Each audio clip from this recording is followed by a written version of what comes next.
You've been taught that peace comes from understanding, from knowing what this moment means, from finding the right explanation. But if that were true, why does the mind keep asking why this is happening, what this is for, what should come next? Why do answers bring relief only for a moment before the questions return? The truth is this: peace does not come from answers. Peace appears when you stop demanding them. Buddhist teachings have pointed to this for thousands of years, not through belief or blind faith, but through direct experience. They teach that the moment does not need to explain itself, that life is complete before meaning, and that suffering begins the moment we insist that everything must make sense. Tonight, as you listen, something will begin to settle. The need to figure things out will soften, the tension in your thoughts will loosen, and the mind will stop arguing with what is here. You will feel peace, not because you found an answer, but because you stopped asking. This is not about giving up or avoiding life. This is about allowing the moment to be what it is, without pressure, without demand. This is not just something to hear, it is something to experience. Peace appears when you stop demanding answers from the moment. The moment you stop asking for answers, something loosens. There is a quiet gap after the introduction, a pause where the mind expects the next explanation to arrive. That pause is important. It is the first place where you can notice how quickly the mind reaches forward, how uncomfortable it feels to stay with not knowing, and how strong the urge is to replace silence with clarity. From here, we move gently deeper, not to give answers, but to look closely at what happens when the need for answers takes over the present moment. There is a subtle tension that appears whenever life feels unclear. It is not always loud. Often it feels like restlessness, like a small pressure behind the eyes, like the sense that something is unfinished. The mind reacts almost instantly. It wants to label what is happening, explain it, and place it inside a familiar story. This reaction feels natural, even intelligent. After all, understanding has helped us survive. Knowing why fire burns or why storms come has kept us safe. But there is a point where this useful ability turns against us. The moment we demand clarity from every experience, curiosity slowly changes into control. At first, the need for clarity looks harmless. You tell yourself you just want to understand your emotions. You just want to know why a relationship feels different. You just want to know why you feel tired, empty, or distracted. These questions sound reasonable. They even sound responsible, but watch closely what happens next. The present moment, which was once alive and moving, becomes a problem to solve. Instead of feeling what is here, the mind steps back and starts investigating. It watches from a distance, it analyzes, it compares. In that movement, something important is lost. The present moment does not unfold in neat explanations. It is messy, layered, and often unclear. Feelings overlap, thoughts contradict each other, sensations come and go without asking permission. When the mind insists on immediate understanding, it interrupts this natural flow. It freezes the moment and demands that it make sense right now. This demand is where the violence begins. Not physical violence, but a quiet inner force that pushes against reality instead of meeting it. This kind of violence is subtle because it feels like effort, not harm. It feels like trying to help yourself. But notice how the body reacts when you demand clarity. The breath becomes shallow. The jaw tightens. The mind speeds up. There is a sense of pressure, as if the moment is failing a test. Life is no longer something you are part of. It becomes something standing in front of you, waiting to be judged. Curiosity in its pure form is open and gentle. It says, "What is this?"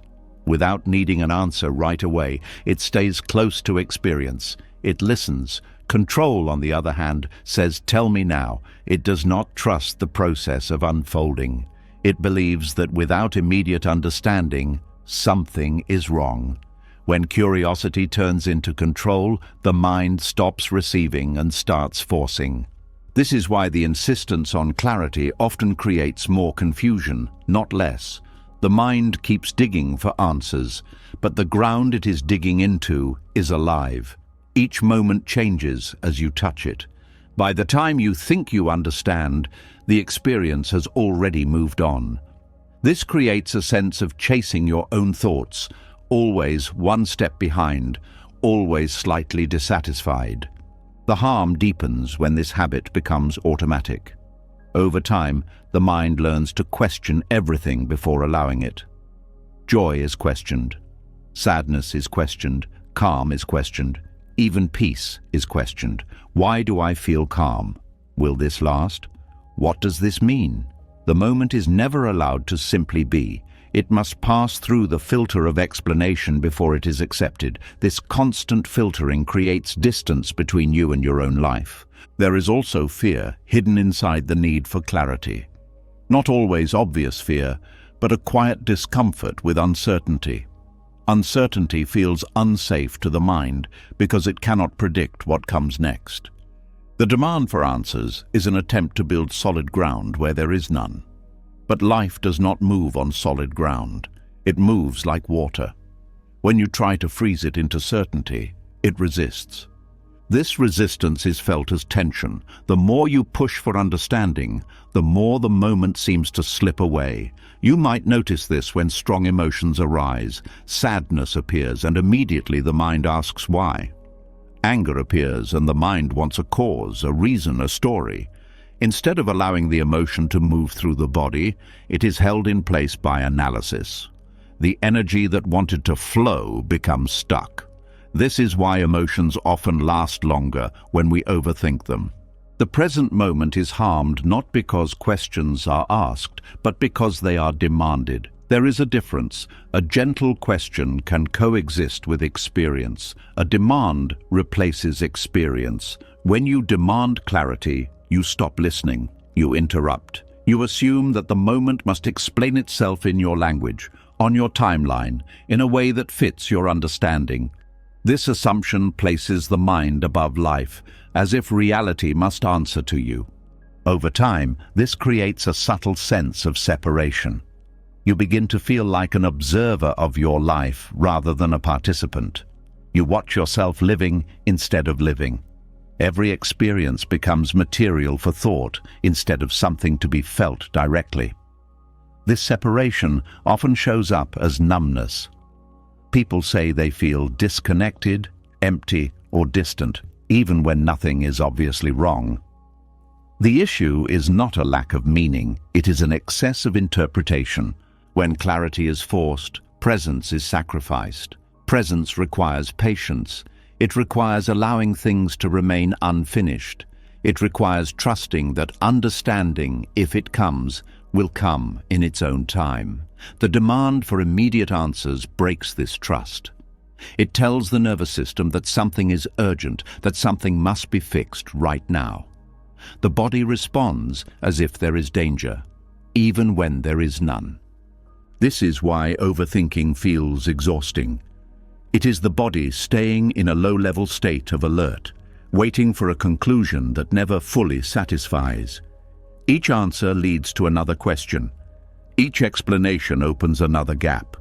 The mind promises relief once clarity is reached, but clarity keeps moving further away. Meanwhile, the present moment is missed again and again. The violence of needing clarity also shows up in relationships. When someone behaves in a way you do not understand, the mind rushes to explain it. You create stories about their motives, their intentions, their flaws. These stories feel like clarity, but they are often guesses dressed as certainty. Instead of staying open to the living person in front of you, you interact with your explanation of them. This creates distance, misunderstanding, and conflict. The same happens with yourself. You create an identity based on explanations. I am this way because of that. I feel this because of my past. These stories can be useful, but when held too tightly, they limit growth. Life keeps changing, but the story stays the same. New experiences are forced to fit old explanations. When they do not fit, discomfort arises, and the mind tries even harder to regain clarity. There is also a loss of humility in the demand for answers. Not arrogance in a loud sense, but a quiet belief that everything should be understandable, that if something does not make sense, it has failed. This belief ignores the vastness of life.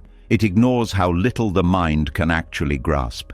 Peace does not come from knowing everything. It comes from knowing what does not need to be known. When the demand for clarity relaxes, something surprising happens. The moment feels richer, not poorer. Without the pressure to explain, sensations become clearer.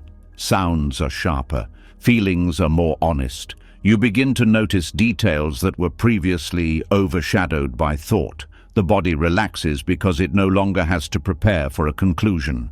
This does not mean abandoning intelligence or insight.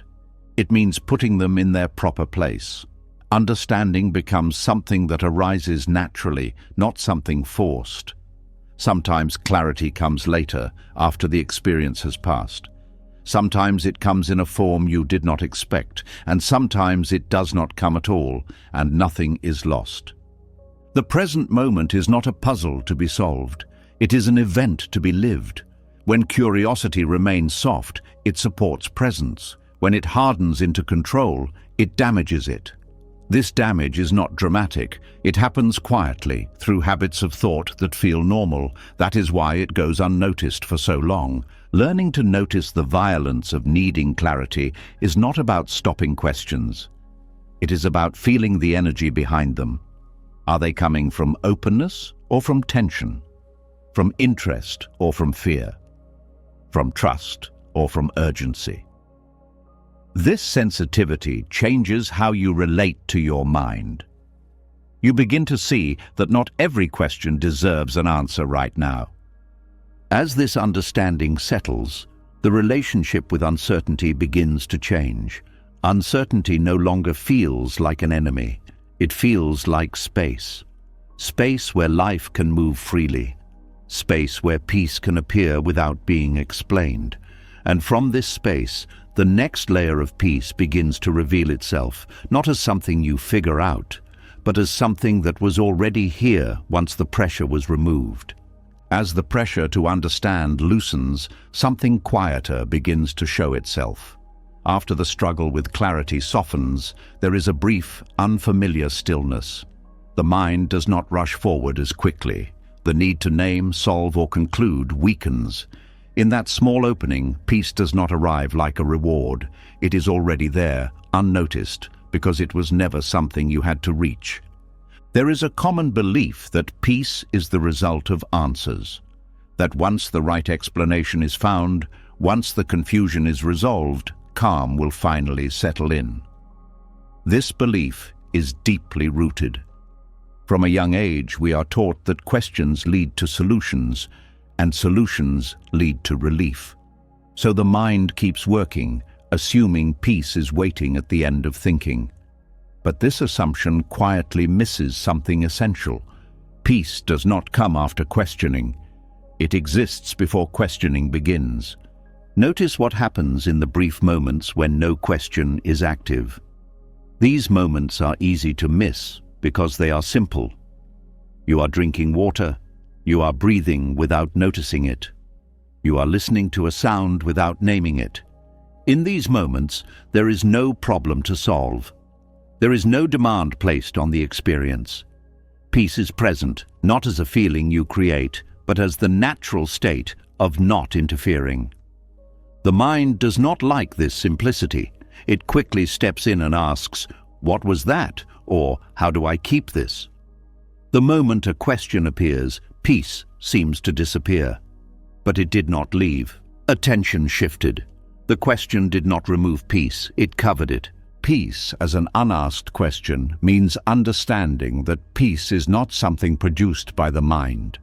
It is what remains when the mind pauses its search. This is difficult to accept because it challenges the habit of effort. We are used to earning things. We work for results. We strive for improvement. Peace feels like it should follow the same rule, but peace follows a different logic. It does not respond to effort. It responds to allowance. Questioning is not wrong. It becomes problematic when it becomes constant. When the mind turns every experience into a question, it never rests long enough to notice what is already stable beneath the movement. Questions create motion. Peace is stillness. Not frozen stillness, but quiet openness. When motion dominates every moment, stillness is overlooked. There is also an emotional layer to this. Many people believe they cannot be at peace until they understand their pain. They feel that if they can just explain their sadness, their fear, or their past, then peace will be justified. But pain does not require explanation to soften. Often, it requires presence without interrogation. When pain is met without a question, it changes texture. It is felt more directly, but it also passes more freely. The habit of questioning can be a form of protection. If you are always asking why, you stay slightly removed from what is happening. You stay in the head, where things feel manageable. Letting go of questions can feel risky because it means meeting life without armor. It means allowing experiences to touch you without filters. This vulnerability can feel uncomfortable at first, but it is also where peace becomes possible. Peace existing before questioning means that peace is not dependent on conditions. It does not need things to be resolved. It does not wait for certainty. It does not require emotional comfort. It is present even in confusion, even in sadness, even in not knowing. What blocks it is not the situation itself, but the belief that the situation must be understood before peace is allowed. This belief creates a constant delay. I'll be at peace once I know. I'll relax once this makes sense. Life keeps moving, but peace is postponed. Over time, this creates exhaustion. The mind is always working toward a future moment of relief that never fully arrives. Meanwhile, peace is quietly present in the background, ignored because it does not announce itself with answers. The Buddhist view does not treat peace as a solution. It treats peace as the natural state when grasping stops. Grasping does not only mean wanting things, it also means wanting clarity, wanting meaning, wanting mental closure. These wants are subtle, but they keep the mind busy. When they loosen, peace does not need to be created. It reveals itself. This does not mean the mind becomes empty. Thoughts still appear. Questions still arise. The difference is that they are no longer believed to be necessary for peace. They are seen as movements within awareness, not as commands that must be followed. A question can appear, and peace can remain. The question no longer dominates the space. This shift changes the relationship with thinking. Thinking becomes a tool instead of a master. You use it when needed, and you set it down when it is not. Peace is no longer held hostage by the mind's activity. It is recognized as something deeper and more stable than thought. There is also a sense of trust that develops here. Trust not in specific outcomes, but in life itself. When you stop demanding answers, you stop treating life as something that must prove itself. You stop waiting for explanations to feel safe. This trust is not blind. It is felt in the body as relaxation. The shoulders drop, the breath deepens, the nervous system stops bracing. Peace as an unasked question also changes how you relate to time. Questions are usually about the past or the future. Why did this happen? What will happen next? Peace lives in neither.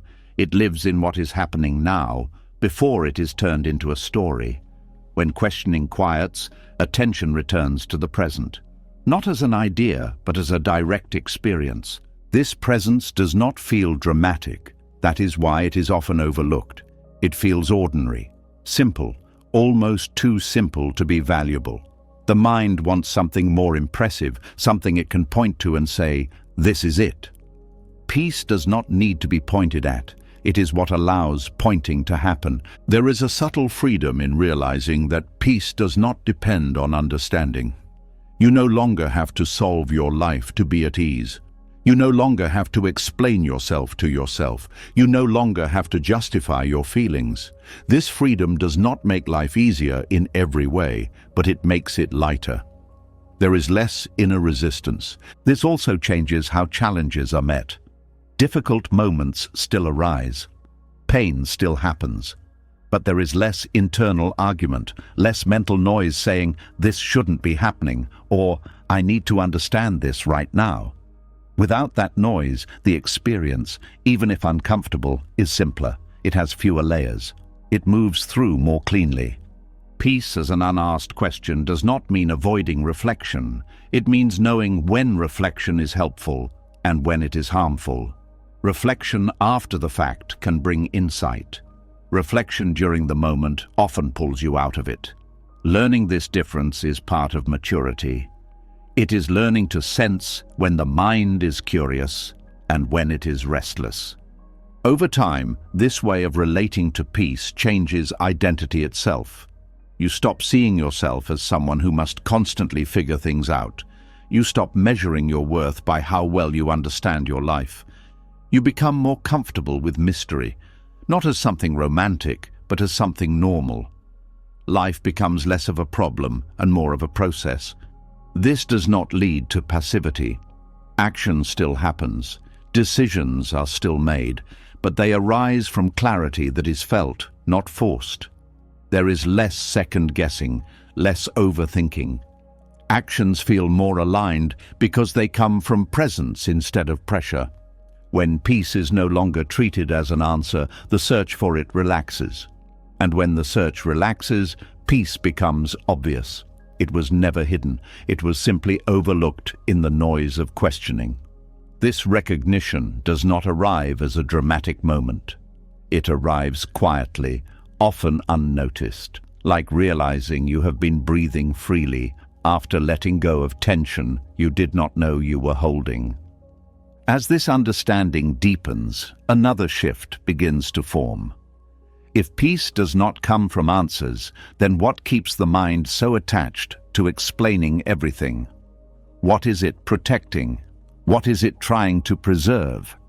Looking into this leads naturally into the next layer of understanding, where the role of identity and the ego's need for explanation begin to reveal themselves. As peace becomes familiar without answers, another pattern quietly steps into view. Beneath the constant questioning, beneath the habit of explanation, there is something older and more personal at work.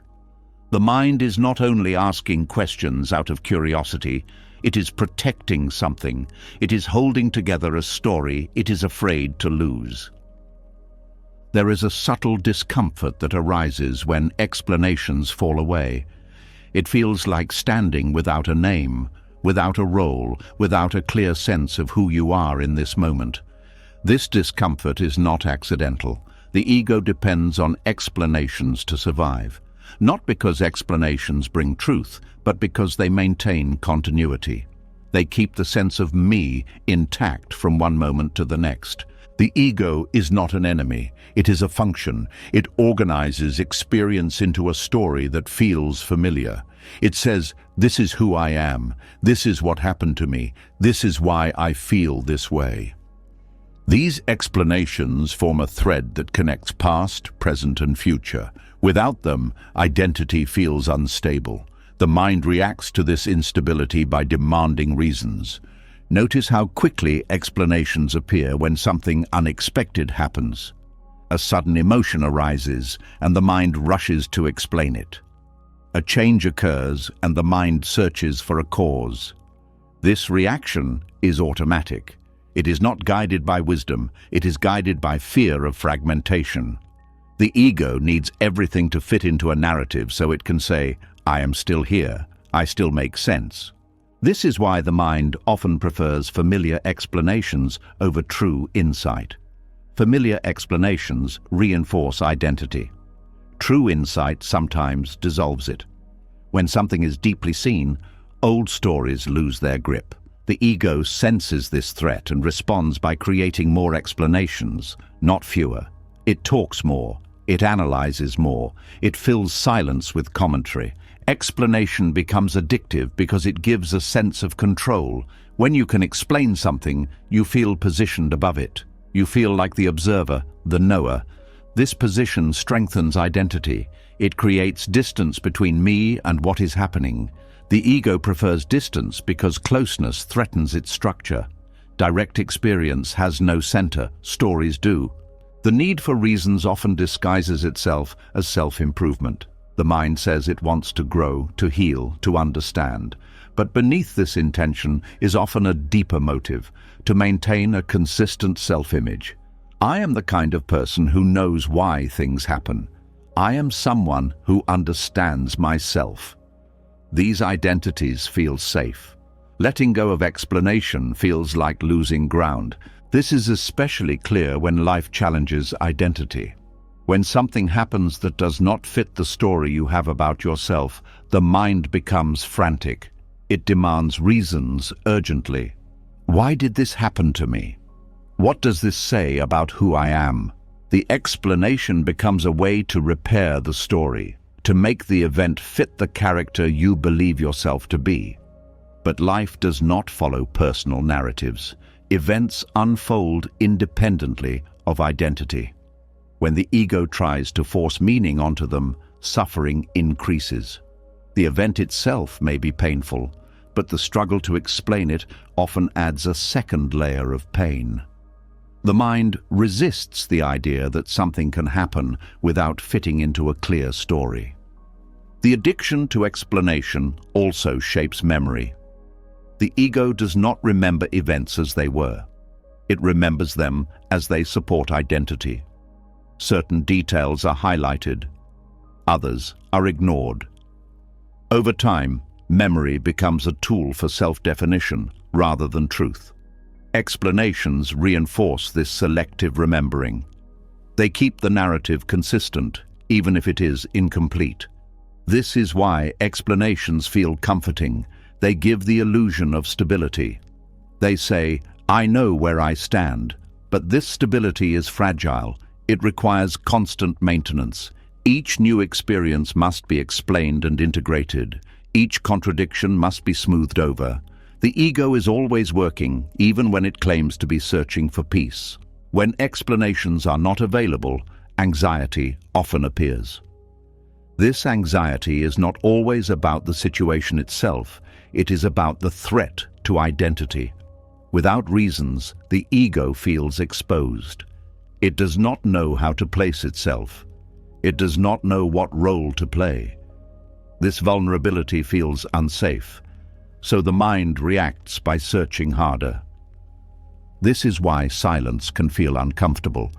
Silence leaves no space for narrative.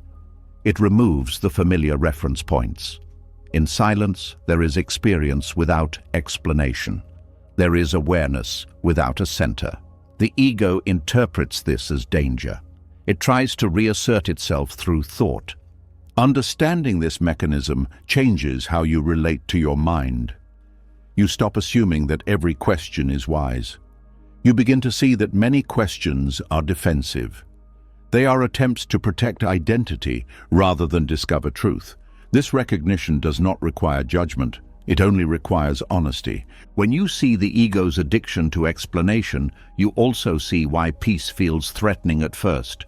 Peace does not confirm identity. It does not say who you are. It does not support a narrative. It simply allows experience to be as it is. To the ego, this feels like disappearance. To awareness, it feels like freedom. The ego fears moments where there is no clear story. These moments reveal that identity is constructed, not fixed.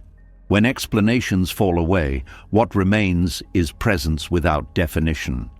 This presence does not belong to anyone. It is not personal. The ego resists this because it cannot claim it. This resistance shows up in subtle ways. You may notice the urge to describe your experience instead of feeling it. You may notice the urge to label emotions quickly. You may notice discomfort when things feel undefined. These are signs of the ego trying to regain narrative control. The addiction to explanation also affects how we listen to others. Instead of truly hearing, The mind prepares interpretations. It categorizes, judges, and explains. This creates distance. Real listening threatens the ego because it requires openness. It requires not knowing where the conversation will go. Explanation provides safety. Listening requires trust. When explanation loosens, there is more space for direct connection. You respond instead of reacting. You meet people as they are, not as characters in your story. This is not something the ego seeks because it cannot control it, but it is something awareness allows naturally. Letting go of the need for explanation does not mean losing yourself. It means discovering that what you are is not limited to a story. Identity becomes lighter. It is no longer something you have to defend. You can use it when needed and set it aside when it is not. This shift takes time.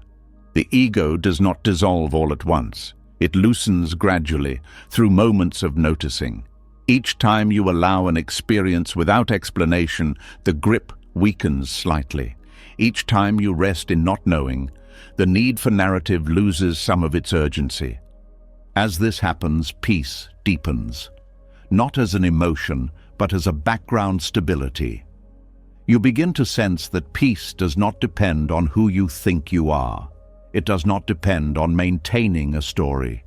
It is present even when identity feels unclear. This realization prepares the ground for something even quieter. When the ego's voice softens, when explanations are no longer constantly demanded, another form of intelligence begins to be felt. It does not speak in reasons or narratives. It does not organize life into stories. It operates beneath thought, guiding without words. This silent intelligence does not explain. It simply knows. And it is here that the next layer of peace begins to unfold. As the need to explain begins to loosen, something unfamiliar yet deeply natural comes forward. When the mind stops filling every gap with words, there is a pause that feels both exposed and steady. It is not loud. It does not announce itself. Yet it carries a quiet authority. This is where silence stops being absence and starts revealing itself as something alive. Silence is often misunderstood because we confuse it with nothingness. We assume that when there are no thoughts, no explanations, no inner commentary, there is a lack. But what actually appears is not empty. It is full in a different way. It holds awareness without direction, knowing without language. This kind of silence is not created by effort. It is uncovered when effort relaxes. After seeing how the ego clings to explanations to preserve identity, silence can feel threatening. The mind worries that without words, something important will be lost. But what is lost is not intelligence. What is lost is noise. What remains is a deeper form of understanding that does not depend on concepts. Silence as a higher intelligence means recognizing that thinking is not the only way of knowing. Long before words formed, before stories shaped identity, there was awareness responding directly to life. You still use this intelligence every day. When you pull your hand away from heat without thinking, when you sense someone's mood without explanation, when you know something feels right or wrong before reasons appear. These moments do not come from thought. They arise from silence. This intelligence does not operate through analysis. It operates through presence. It reads patterns without labeling them. It responds without planning. Because it does not rely on language, it is often overlooked. The mind values what it can describe. Silence cannot be described without losing its essence, so it is ignored or feared. Fear of silence comes from the belief that without thought, there is no guidance. But silence is not the absence of direction. It is the absence of interference. When interference drops, perception becomes clearer. You notice more. You react less. Decisions begin to arise from clarity instead of pressure. This does not mean thoughts disappear forever. Thoughts still come and go. The difference is that silence becomes the background rather than thought. Instead of being pulled into every idea, You rest in the space where ideas appear. From this space, thoughts are seen as tools, not truths. Silence also has a regulating effect on the body. When mental noise slows, the nervous system shifts out of constant alert. The body senses safety not because everything is explained, but because nothing is being forced. This sense of safety allows deeper awareness to function. It allows intuition, sensitivity, and responsiveness to surface naturally. In silence, experience is met directly. A sound is heard without being named. A feeling is felt without being analyzed. This directness carries information that words often distort. When you label an experience too quickly, you reduce it.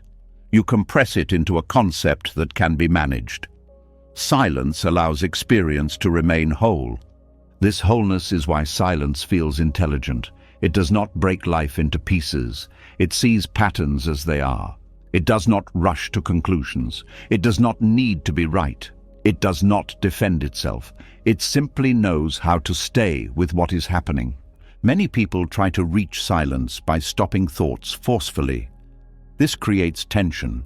Silence is not something you achieve by control. It appears when resistance softens. When you stop arguing with the mind. When you allow thoughts to rise and fall without chasing them. Silence is not the opposite of thought. It is the space that holds thought. As this space becomes familiar, trust begins to develop. You realize that you do not need to think your way through every moment. You begin to feel when action is needed and when stillness is appropriate. This feeling is subtle but reliable. It is not loud like anxiety, it is calm and grounded. Silence also changes how you relate to uncertainty. Uncertainty feels threatening when the mind believes it must have answers to function. In silence, uncertainty is simply another movement within awareness. It does not need to be resolved. It does not block peace. It becomes part of the landscape. This is why silence is often present in moments of awe. When something overwhelms the mind's ability to explain, thought stops briefly. In that pause, there is a sense of clarity without words, a sense of being connected without understanding how. This is silence revealing its intelligence. Silence does not mean withdrawal from life. It allows deeper engagement. When you are not lost in internal commentary, you are more available. You listen better. You respond more accurately. You notice subtleties that were previously missed. Silence sharpens perception. This intelligence also guides ethical action. Without overthinking, you sense when something is aligned or misaligned. This sensing is immediate. It does not require moral arguments. It arises from attunement to the situation. When silence is present, action tends to be simpler and more appropriate. Silence also softens emotional pain. When emotions are met without words, they move through the body more freely. Naming and analyzing emotions can sometimes trap them. Silence allows them to express themselves fully without being turned into problems. There is also humility in silence. Silence does not claim to know everything. It does not compete. It does not seek validation. This humility creates openness. You become more receptive to learning, not through accumulation of knowledge, but through sensitivity. As silence becomes familiar, you may notice a change in how you relate to your inner voice. The voice loses its authority. It becomes one perspective among many. Silence does not silence the voice. It contextualizes it. You no longer confuse commentary with truth. This shift can feel destabilizing at first. The mind is used to being in charge. Letting silence lead feels unfamiliar. But over time, it becomes clear that silence is not passive. It is deeply responsive. It does not hesitate unnecessarily. It does not rush impulsively. It waits without waiting. Silence also reveals the difference between thinking and awareness. Thinking is something that happens. Awareness is what notices thinking. Silence aligns you with awareness rather than with content. This alignment creates stability that is not dependent on circumstances. This stability is not rigid, it is flexible. It adapts without losing itself. Silence can hold joy and sorrow without clinging or resistance. It allows emotions to be felt fully without being exaggerated by story. When silence is recognized as intelligent, the relationship with life changes. Life is no longer something you must constantly interpret. It becomes something you participate in directly. There is less mental distance, less hesitation. This does not mean you stop learning. It means learning happens in a different way. Instead of accumulating concepts, you develop sensitivity. You become attuned to nuance. You read situations holistically rather than analytically. Silence also reveals how much unnecessary thinking has been filling space. When this thinking quiets, there is relief. Not because problems are solved, but because pressure is gone. The mind rests. The body follows. This rest is not dull. It is alert. It is awake without strain. Silence does not dull perception. It sharpens it. Colors feel richer. Sounds feel clearer. Sensations feel more immediate. Over time, silence becomes a reference point. When noise returns, you recognize it. When urgency arises, you sense it. Silence becomes the ground you return to, not by effort, but by remembering that it is already here. This remembering does not require practice in the usual sense. It requires noticing what is present when you stop interfering. Silence is not built, it is revealed. As this higher intelligence becomes more familiar, another insight naturally arises. If silence holds such clarity, if it can guide without explanation, then perhaps the moment itself does not need to justify itself at all. Perhaps suffering comes not from what happens, but from treating life as something that must explain itself to you. And from this realization, the next layer of understanding begins to unfold. As silence settles and begins to guide without words, another assumption quietly comes into focus. It is so familiar that it often goes unnoticed. Beneath the need for answers, beneath the habit of explanation, there is a deeper expectation shaping how we meet life. It is the belief that every moment should mean something to us. When this belief loosens, a heavy burden begins to fall away. There is an unspoken contract many people live by. It says that life should make sense, that experiences should justify themselves, and that pain should arrive with a clear reason. When this contract is broken, frustration appears. When meaning is not immediately available, discomfort grows. The moment is judged as incomplete or unfair. This judgment is subtle, but it quietly turns life into a courtroom where every experience is expected to explain itself. This expectation is learned early. We are taught to ask what things are for. We are taught to seek purpose in every outcome. Over time, this becomes automatic. When something happens, the mind immediately looks for meaning. If it finds one, relief follows briefly. If it does not, tension arises. The suffering does not come from the event itself. It comes from the belief that the event has failed to deliver something it owes us. The idea that the moment owes us meaning places the self at the center of reality. Life is measured by how well it fits personal understanding. When it fits, we feel safe. When it does not, we feel threatened. This way of relating to life creates constant pressure. Each moment must pass an internal test. Each experience must prove its value. This pressure is exhausting. It turns living into evaluation. Instead of meeting what is happening, the mind stands back and judges whether it should be happening at all. Joy is questioned. Pain is resisted. Neutral moments are dismissed as pointless. Very little is allowed to simply be. When meaning is demanded, experience is reduced. The richness of the moment is filtered through usefulness. If something does not contribute to a story of growth, progress, or purpose, it is labeled as wasted or wrong. This labeling narrows awareness. Life becomes smaller. There is also fear beneath this demand. If moments do not carry meaning, The ego worries that life itself may be meaningless. This fear drives the search for purpose. But meaning imposed by fear does not bring peace. It creates dependency. The mind becomes addicted to interpretation, constantly scanning for reassurance. Life, however, does not operate according to personal expectations. It unfolds according to conditions, causes, and movements far beyond individual narratives. When we insist that life justify itself to us, we resist this reality. Resistance creates friction. Friction is felt as suffering. This suffering is often misunderstood.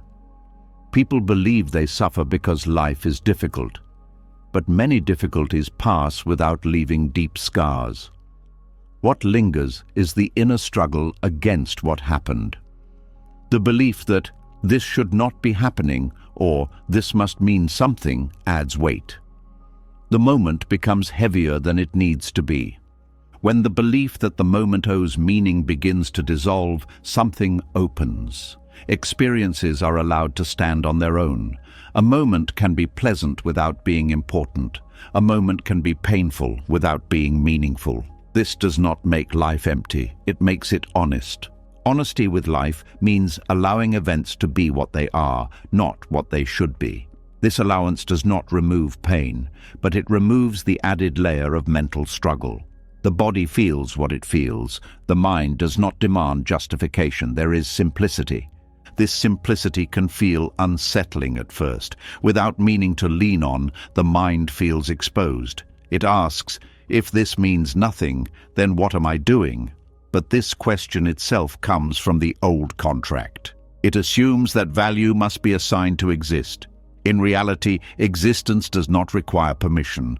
Moments are complete as they are. They do not need to lead somewhere else to be valid. When this is seen, presence deepens. Attention rests more fully in what is happening rather than rushing ahead to interpret it. This shift changes how suffering is experienced. Pain is still pain, but it is no longer treated as a message that must be decoded. Sometimes pain is just pain. The body responds. The heart responds. The mind does not need to build a story around it.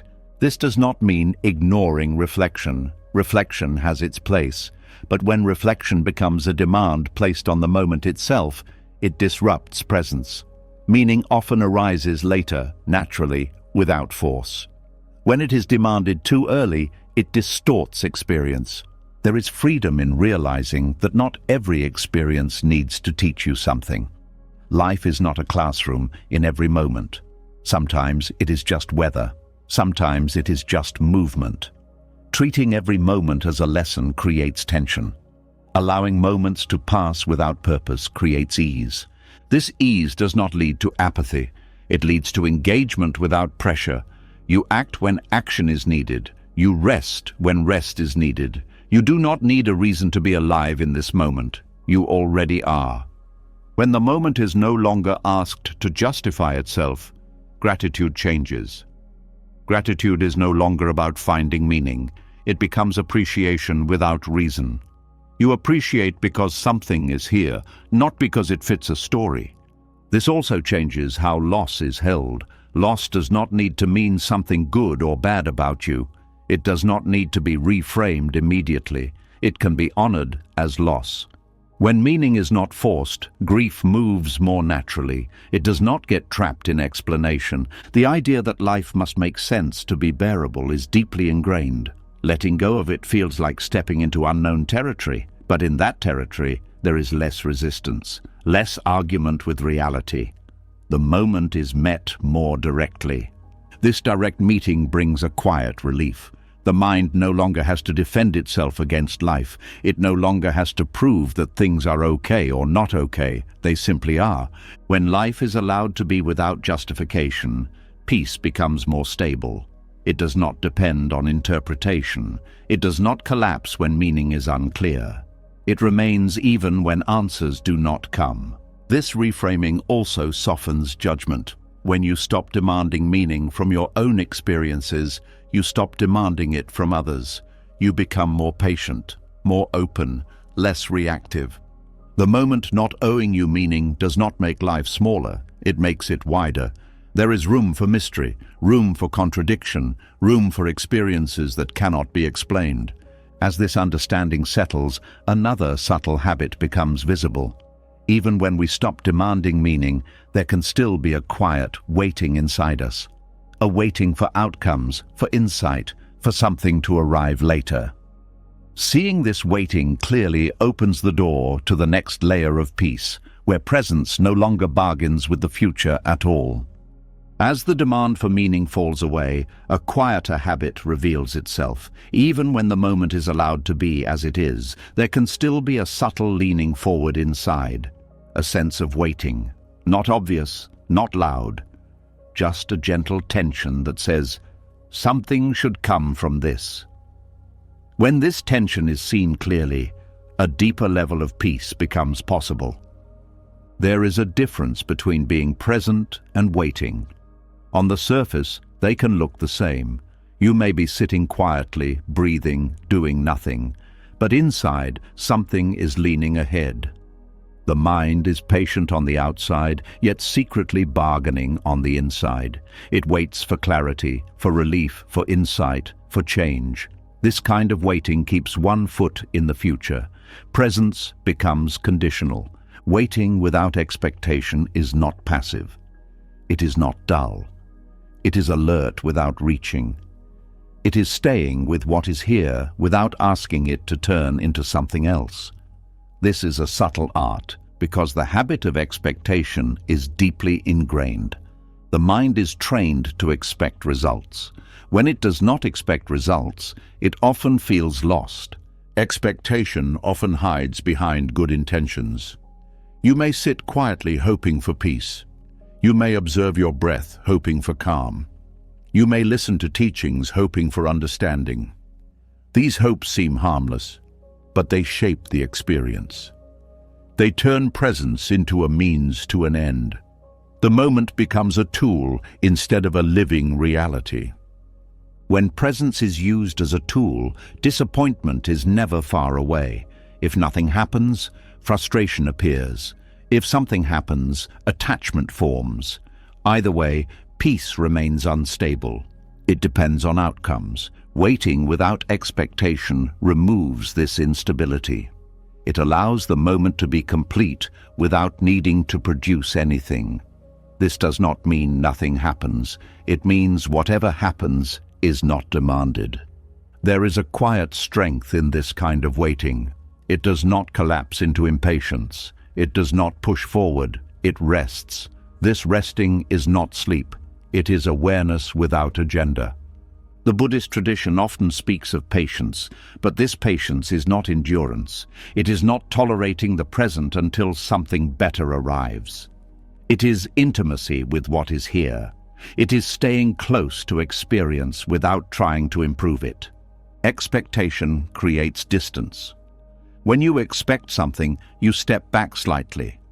You observe from the position of not yet. Waiting without expectation removes that distance. You are fully here because there is nowhere else you need to be. This changes how time is felt. When expectation is present, time feels heavy. Each moment is measured against what should come next. When expectation drops, time loosens. Moments are not stepping stones, they stand on their own. There is also honesty in waiting without expectation. You stop pretending that you know what should happen. You stop acting as if life must follow a plan. This honesty is calming. It removes the need to manage reality. Many people confuse expectation with motivation. They fear that without expecting results, nothing will move. But movement does not come from expectation. It comes from clarity. When clarity is present, action happens naturally. When expectation dominates, action becomes strained. Waiting without expectation also softens self-judgment. When you expect insight or progress, you measure yourself. Am I doing this right? Why am I not calmer? These questions add pressure. Without expectation, there is nothing to measure. There is only experience. This allows learning to happen differently. Insight arises not because it was demanded, but because conditions were right. Like a fruit ripening on its own, understanding appears when forced effort stops interfering. This way of waiting is deeply respectful. It respects the rhythm of life. It acknowledges that not everything unfolds on command. It trusts timing without trying to control it. Trust is central here. Trust not in a specific outcome, but in the unfolding itself. This trust is not blind belief. It is felt in the body as ease. The muscles soften, the breath steadies, the nervous system stops scanning for results. When expectation drops, attention becomes more sensitive. You notice small details, the texture of sound, the movement of breath, the subtle shifts in feeling. These details were always present, but expectation filtered them out. Expectation also creates subtle disappointment, even when things go well.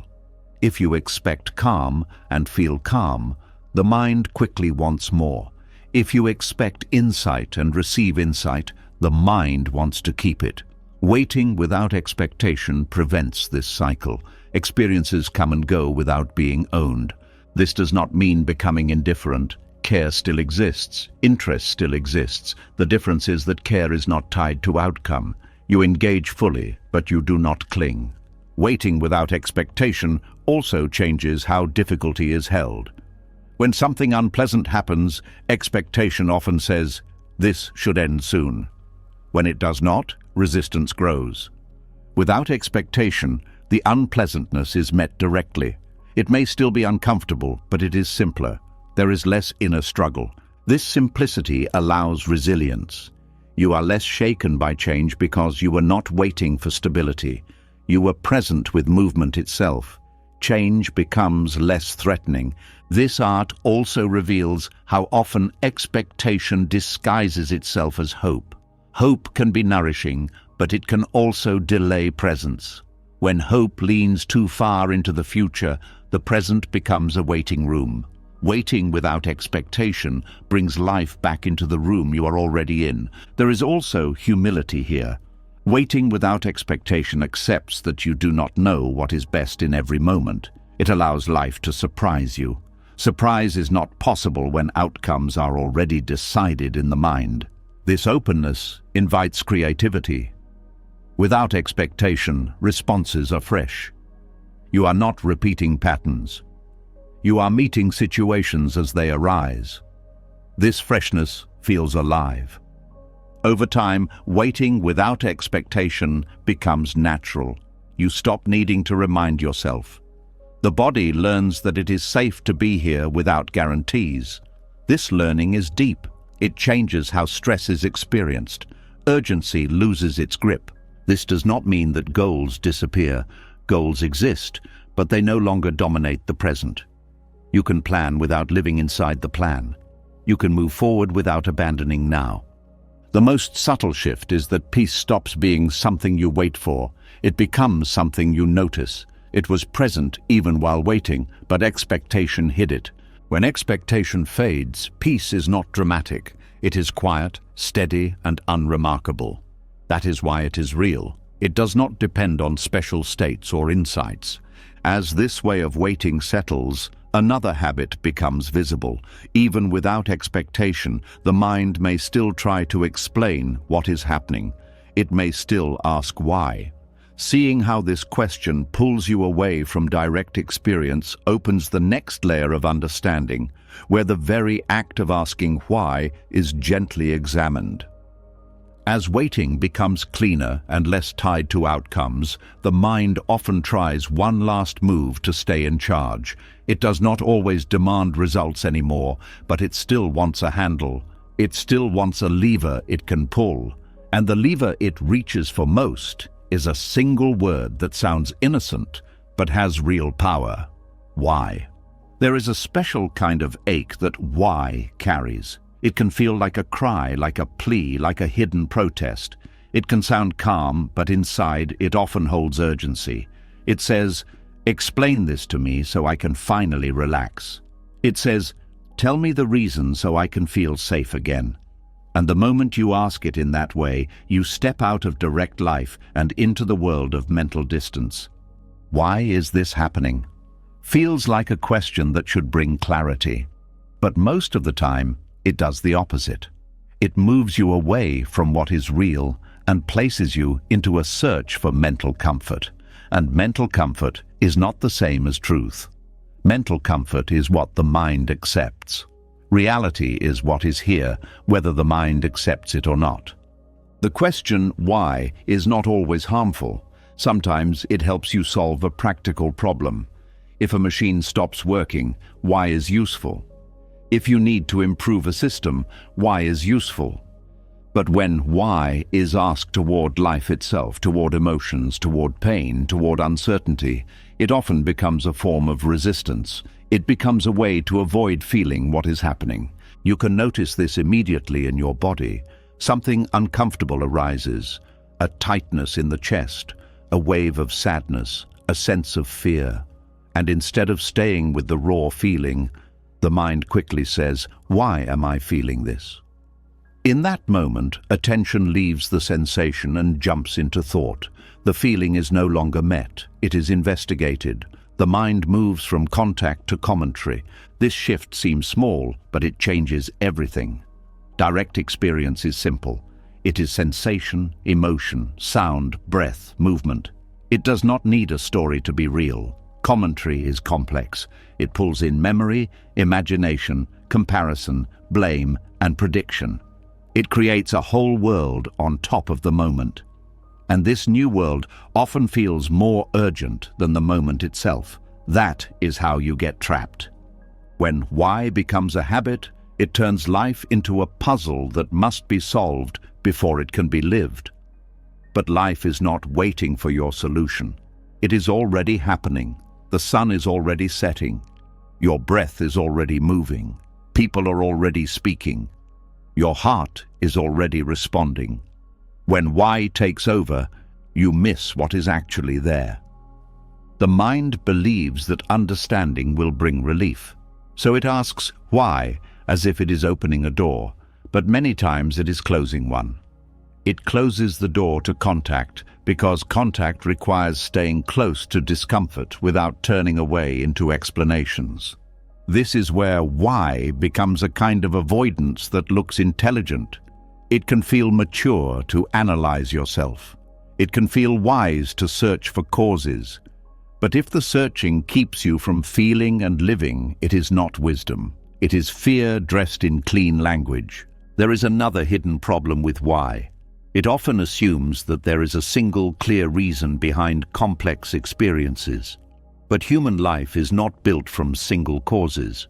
Your mood might be shaped by sleep, hormones, memories, stress, food, weather, social tension, expectations, and countless small signals in the body. When you ask why in a desperate way, you are asking for a simple answer to a complex reality. The mind may give you one, but it will likely be incomplete. And then you will build decisions and emotions on top of a weak story. This is how why becomes a trap. It creates false certainty. The mind finds an explanation that feels right and then clings to it. I feel this because they don't respect me. This happened because I failed. I'm stuck because I'm broken. These stories can feel like clarity, but they often narrow your view. They reduce life into a label. And once a label is believed, you stop seeing new information that doesn't fit it. Why also tends to pull you into the past. It asks for causes, and causes live behind you. So even while your body is here, your attention is walking backward, scanning old scenes, old words, old mistakes. This can be useful for learning, but it can also become endless. The past has no bottom. You can always find another memory, another influence, another reason. Meanwhile, the present is left unattended. Sometimes why pulls you into the future instead. Why is this happening to prepare me for something? Now you are not only backward looking, you are guessing forward. You start living in a fantasy of purpose, trying to predict what life is doing. This can become another form of control. It can make you feel special for suffering, or it can make you anxious about what's coming. Either way, it is not direct experience. It is mental construction. Direct experience has a different flavor. It is not built from reasons. It is built from contact. It asks, what is here? Not, why is this here? What is here? Keeps you in the moment. It opens sensation. It allows you to feel clearly. It does not demand a story. It invites presence. What is here can be answered honestly without analysis. Tightness, heat, pressure, trembling, numbness, sadness, a need for rest, a desire to be held. This kind of noticing is grounding. It brings you back to the truth that is already available. Why can also create separation from other people. When someone hurts you, why can become a weapon. Why would they do this? The mind starts building a case. It assumes motives. It creates villains. It tries to protect identity. Sometimes the other person truly acted badly and boundaries are needed. But the question why often keeps you stuck in mental replay instead of moving toward what is needed now. Clear communication, distance, healing, or letting go. Even when why is directed inward, it can become self-attack. Why am I like this? Why can't I be normal? Why do I always ruin things? These are not real questions. They are disguised judgments. They keep you in shame. They make you feel like a broken object that must be fixed before it can belong. The mind loves why because it gives a sense of power. If you know the reason, you believe you can control the outcome. But life does not always follow known reasons. Many things happen without personal permission, and when why is used to regain power, it often increases suffering because it sets an impossible task to mentally conquer reality. In Buddhist practice, suffering is often linked to craving and clinging. The demand behind why is a form of clinging. It clings to the idea that life must be understandable on demand. It clings to the idea that pain must justify itself. It clings to the belief that the mind must be able to stand above experience and explain it. But experience is not below the mind. The mind is part of experience. Thoughts are events too. Why is not a neutral tool in these moments. It is an event arising in the mind, often fueled by discomfort. When you see it as an event, you stop obeying it automatically. This is not about banning the question. It is about seeing the cost. The cost is direct contact. The cost is presence. The cost is peace that could be here, even in difficulty. There is also a deeper point. The mind often asks why because it cannot accept because, not because the explanation is lacking, but because acceptance is lacking. Sometimes the most honest answer to why is this happening is simply because conditions came together, because people are complex, because bodies change, because choices have consequences, because life is moving. The ego hates this answer because it offers no special meaning. It does not flatter the self. It does not protect the story. When the mind cannot accept because, it keeps asking why, like a child refusing to sleep. It thinks the next answer will finally satisfy. But satisfaction does not come from better reasons. It comes from ending the fight with the moment. Direct experience does not require acceptance in the emotional sense. You do not have to like what is happening. You do not have to agree with it. But you can stop demanding that it explain itself before you let it be real. This is where freedom starts. A powerful way to see this is to notice the split why creates. Without why, there is an event and awareness of the event.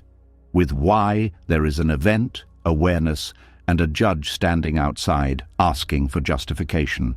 That judge is the ego in a polite outfit. The judge believes it must approve reality before reality can be allowed. This is the root of the distance. When you drop why, the judge relaxes. You return to a simpler relationship with life. You feel what is there. You see what is there. You hear what is there. You respond. This response is important. People fear that if they stop asking why, they will become passive. But dropping why does not remove action. It removes delay and confusion. When you are fully present, you often act more wisely because you are not acting from panic. You are acting from clarity of contact. For example, if you feel anxious and ask why, you might spiral into theories and blame. You might dig into childhood, relationships, future fears. This can create more anxiety. If you feel anxious and ask what, you notice the body, tight stomach, fast breathing, restless energy. From that, you can respond skillfully. Slow the breath, move the body, drink water, rest, speak to someone, reduce stimulation. The anxiety is met directly. It is not turned into a philosophical puzzle. This approach is not shallow. It is deeply intelligent. It respects the fact that many experiences are first felt as body signals, not as ideas. The body speaks in sensations, not in reasons. Why often ignores this language. What listens to it. You can also see how why blocks beauty. If you are watching the sky and suddenly feel a quiet joy, why can ruin it. Why do I feel this? Then the mind starts measuring, comparing, trying to keep it. The joy becomes a project, and the project replaces joy. Direct experience is lost again. The same happens in meditation and spiritual practice. Many people sit down hoping to feel peace. When they feel restlessness, they ask, "Why can't I calm down?" This question adds pressure. The mind now has a problem to solve. Meditation becomes a performance. The practice becomes another way to prove something. Peace moves further away. Waiting without expectation prepared you for this. It showed you how to be present without bargaining for results. Now you see how why is often the bargaining voice returning through a side door. It says, "If I understand, I will be okay." But being okay does not require understanding. It requires presence. There is also the issue of timing. Sometimes insight really does arise from questioning, but it arises when the mind is calm, not when it is desperate. When why is asked from panic, it is not seeking truth. It is seeking escape. When why is asked from stillness, it can be thoughtful, patient, open.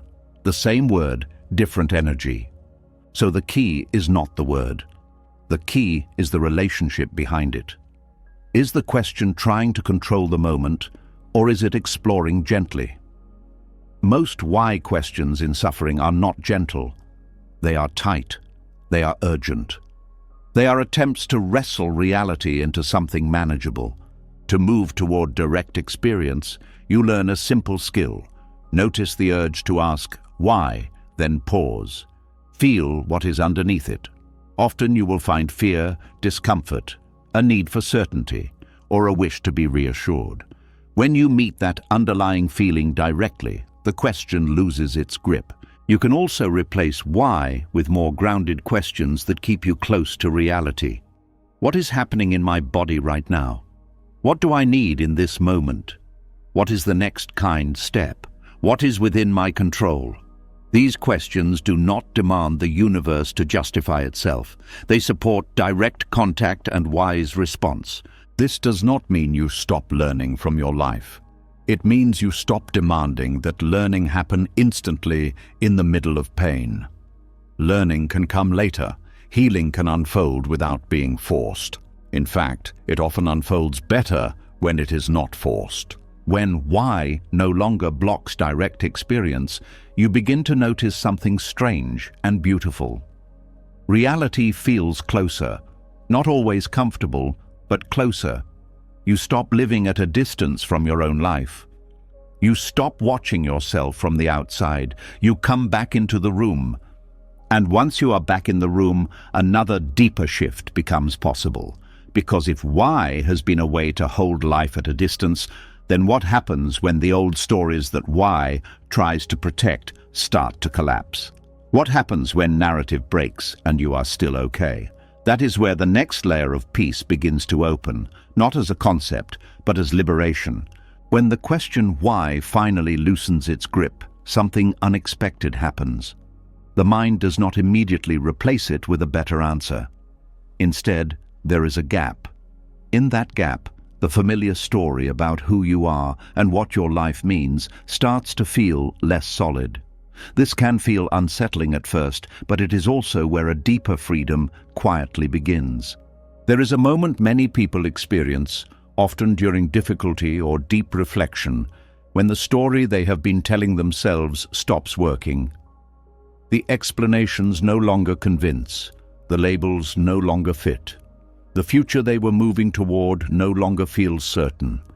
In these moments, the mind scrambles to rebuild the narrative, but sometimes it fails. And when it fails, fear often appears. Yet hidden inside this fear is an opening most people never recognize. Stories are how the mind organizes life. They connect events, give direction, and provide a sense of identity. This is who I am. This is where I'm going. This is why things happened the way they did. These stories are not wrong.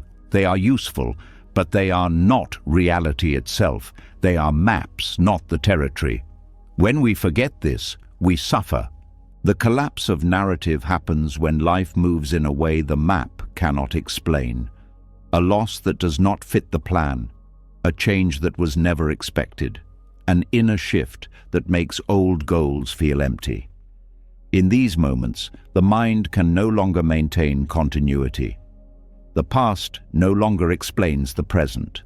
The future no longer feels reliable. The story breaks. At first, this feels like losing ground. Without a story, the mind feels exposed. It does not know how to position itself. It does not know what role to play. This is often experienced as confusion, sadness, or a sense of being lost. Many people try to escape this feeling as quickly as possible by creating a new story. But if you stay, something else becomes visible. Without a narrative, experience becomes more immediate. You are no longer filtering life through who you think you are supposed to be. You are no longer comparing the present to an imagined future. You are simply here, responding to what is happening now. This simplicity can feel strange, but it is also deeply relieving. The story of the self carries a lot of weight. It carries expectations, regrets, and responsibilities that are not always necessary in the moment. When the story collapses, this weight lifts, even if only briefly. You may notice that you are still breathing, still aware, still able to respond, even without knowing what it all means. This realization is quietly powerful. Peace after the collapse of narrative does not come from replacing one story with a better one. It comes from seeing that peace does not depend on any story at all. It comes from discovering that awareness does not disappear when identity feels unclear. In fact, awareness often feels more vivid when identity loosens. This is why moments of deep crisis can sometimes lead to profound calm after the initial shock. When the mind finally gives up trying to make sense of everything, the body relaxes. There is nothing left to defend. Nothing left to prove, just the fact of being here. Narratives create time pressure. They pull attention into what was and what should be. When narrative collapses, time feels different. The present moment expands. You may notice details you usually miss. Sounds feel closer. Sensations feel clearer. Life feels more raw and direct. This rawness is not always pleasant, but it is honest. Without a story telling you how to feel, emotions are experienced more fully and then pass. They are not turned into identities. Sadness is felt as sadness, not as my sadness. Fear is felt as fear, not as my failure. This distinction reduces suffering. There is also a kind of innocence that returns when narrative falls away. You stop relating to life through old conclusions. You become curious again, not in an intellectual way, but in a direct way.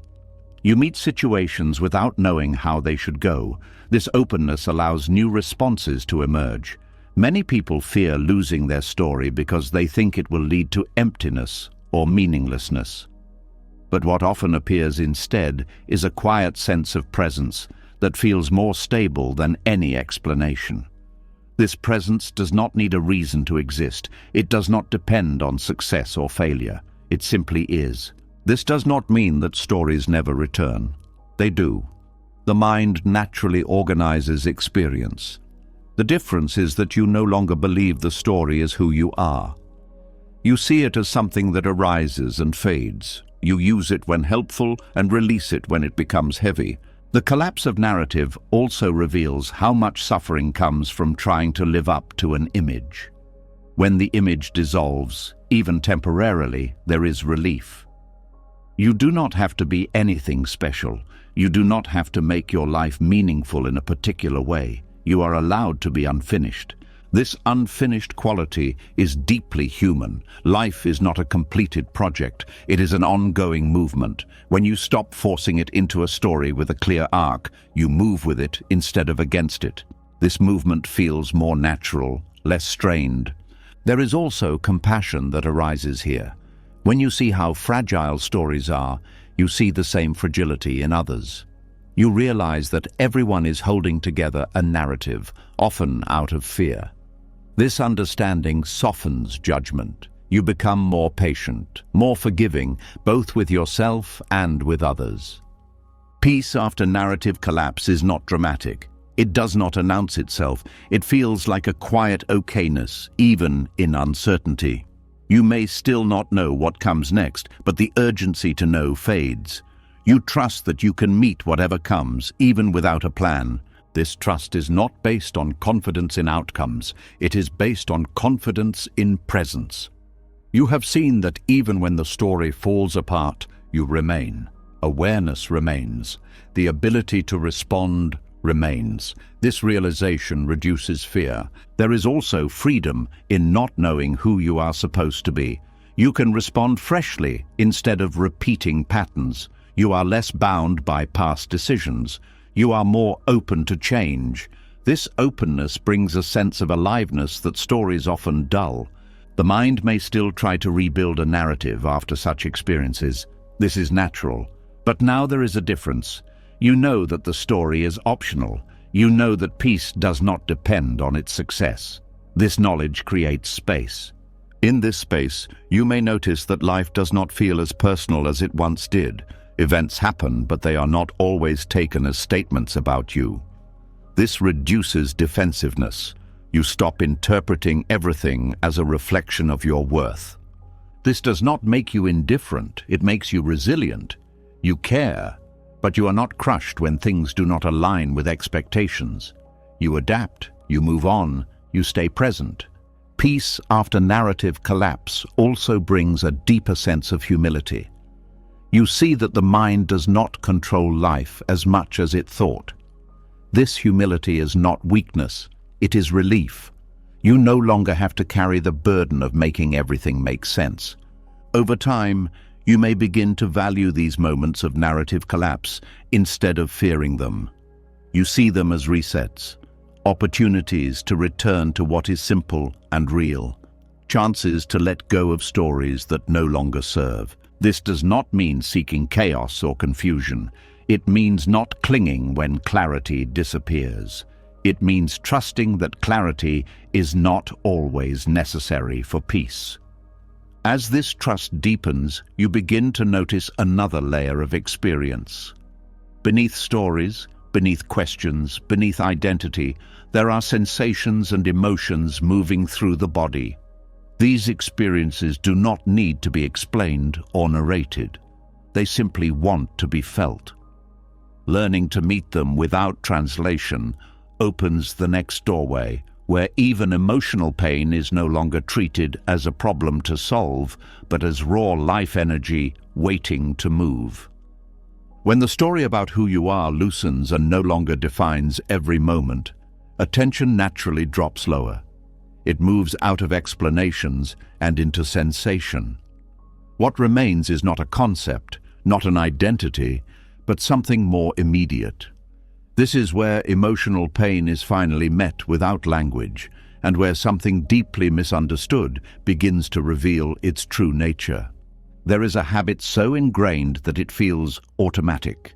When discomfort appears, the mind rushes to explain it. Pain is treated like a message that must be translated, decoded, and understood before it can be allowed.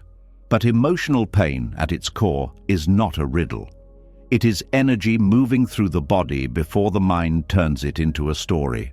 When pain is felt without translation, it does not feel personal in the same way. It feels physical, alive, dynamic. Tightness in the chest, heat in the face, a heaviness in the stomach, a pulsing, a trembling, a pressure. These sensations are not yet sadness, fear, or shame. They become those things after interpretation. Before that, they are simply experience. The moment the mind labels pain, it begins to solidify. This is grief. This is anxiety. This is trauma. Labels are useful for communication, but they also freeze what is actually fluid. Emotional energy is meant to move. When it is named too quickly, it gets held in place. The body keeps feeling it, but now the mind is involved, replaying, judging, and resisting. This resistance is what makes pain feel unbearable. Not the sensation itself, but the refusal to let it be what it is. The body says, "This is happening." The mind says, "This should not be happening." That disagreement creates tension. The pain is no longer just pain. It becomes a problem. When emotional pain is seen as untranslated experience, this struggle softens. You stop asking what it means. You stop trying to fix it immediately. You allow the body to speak in its own language. This does not make pain pleasant, but it makes it honest. Honest pain moves. Translated pain gets stuck. There is a reason why strong emotions are often felt physically. The body processes experience faster than thought. It responds to threat, loss, and change before the mind has time to explain. When the mind interrupts too soon, it takes over a process it does not fully understand. It turns a natural response into a mental burden.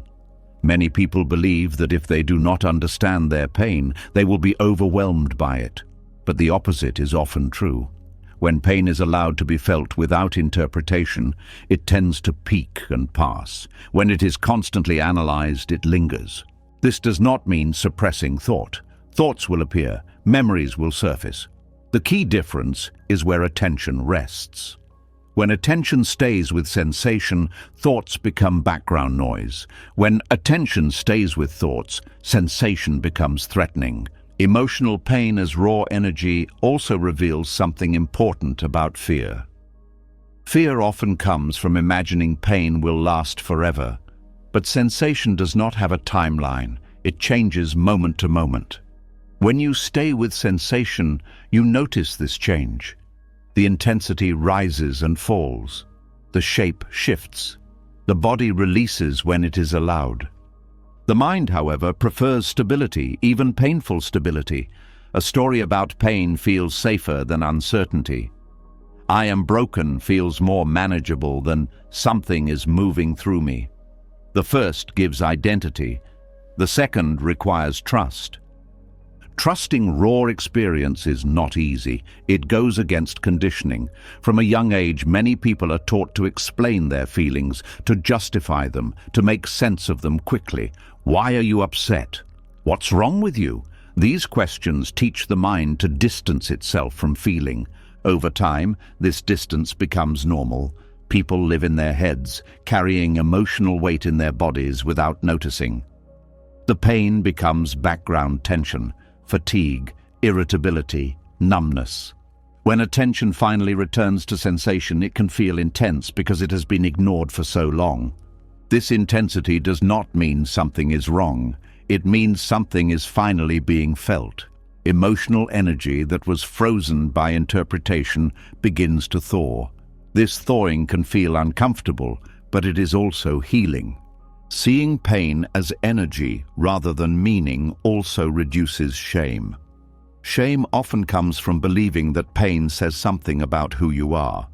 If pain is just energy, it is not a verdict. It is not an identity. It is an experience passing through. This perspective also changes how compassion arises. When you feel pain without story, you feel how vulnerable the human body is. You see how quickly it responds to threat and loss. This understanding naturally extends to others. You recognize their pain as energy too, not as personal failure. Emotional pain without translation also reconnects you to instinct. The body knows how to regulate itself when it is not overridden, crying, shaking, resting, breathing deeply.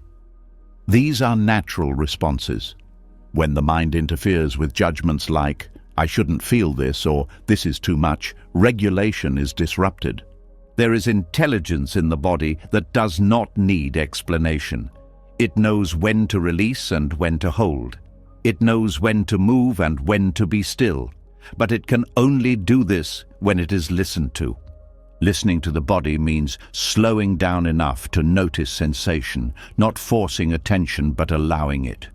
When you sit with pain, not to analyze it but to feel it, something shifts. The pain becomes less threatening. It is still there, but it is no longer an enemy. This is not a technique, it is a relationship with experience that says you are allowed to be here. That permission alone reduces suffering. Emotional pain as untranslated experience also reveals how much of suffering is created by anticipation. The mind predicts future pain and reacts now, but sensation only exists now. When you return to now, you meet what is actually happening, not what might happen. This return to now does not require courage in the heroic sense. It requires gentleness. Forcing yourself to feel pain can be another form of violence. Allowing it requires patience and kindness. Sometimes pain needs space, sometimes it needs movement, sometimes it needs rest. There is no formula. The body communicates through subtle signals. When you stop decoding and start listening, these signals become clearer. This approach also changes the relationship with healing. Healing is no longer about fixing what is broken. It is about allowing what is alive to complete its movement. Pain is not an error. It is part of life's rhythm. There is also relief in realizing that not all pain needs to be resolved. Some pain simply passes when it is no longer resisted. Some pain leaves traces, but these traces do not define you. They are marks of having lived. This does not mean ignoring deep wounds. Some experiences require support, care, and time. But even in those cases, the foundation is the same. Meeting pain as experience, not as identity. As you learn to stay with pain without translating it, you may notice moments of unexpected calm within discomfort.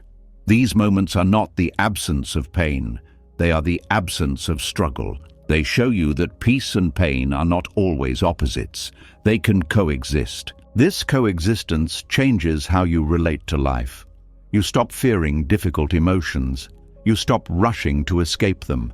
You trust that you can feel and survive. This trust is empowering. Over time, emotional pain becomes less dramatic. It still hurts, but it does not dominate your inner world. It moves through like weather instead of becoming a climate. This does not make you detached. It makes you present. You feel more, not less, but you suffer less because you are not fighting what you feel.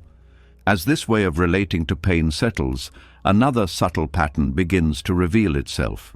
Even when pain is allowed, even when stories fall away, there can still be a quiet belief underneath it all, the belief that understanding is required for peace.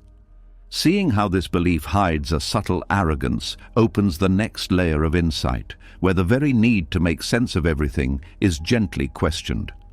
As emotional pain is finally allowed to move without being decoded, another layer quietly comes into view. It is not loud or aggressive. It hides behind intelligence, behind curiosity, behind the desire to understand. Yet it shapes how we meet every moment. It is the assumption that reality must make sense to us before it can be accepted. There is a belief so normalized that it rarely feels like a belief at all. It feels like common sense. The belief says that if something is happening, there must be a reason we can grasp. If there is pain, confusion, or change, it must be explainable in a way that satisfies the mind. This belief places the self at the center of experience, not openly but quietly. It turns the mind into a judge, and life into something that must present its case. This is the subtle arrogance of seeking answers. Not arrogance in the loud, boastful sense, but in the assumption of authority. The assumption that reality should be understandable on demand, that experiences must align with personal logic, that the mind is entitled to clarity before it relaxes. This arrogance often goes unnoticed because it wears the mask of humility. I just want to understand. I'm trying to grow. I need clarity to move forward. These statements sound reasonable. They even sound responsible. But beneath them is an expectation that life should explain itself in terms the ego approves of. When every moment must make sense, the self becomes the reference point for reality. Events are filtered through questions like, what does this mean for me? Why is this happening to me? How does this fit into my story? Reality is no longer met directly. It is evaluated. Evaluation creates distance. The moment is no longer something you are inside of. It becomes something you stand outside of, analyzing. This stance feels powerful. It gives the illusion of control, but it also creates separation. You are no longer part of the flow. You are above it, judging it. This position is exhausting. Being the judge of reality requires constant vigilance. Every experience must be processed, categorized, and either accepted or rejected. There is no rest. Even pleasant moments are assessed. Why does this feel good? Will it last? What should I do with this? Nothing is allowed to simply happen. The belief that everything must make sense also creates impatience with life.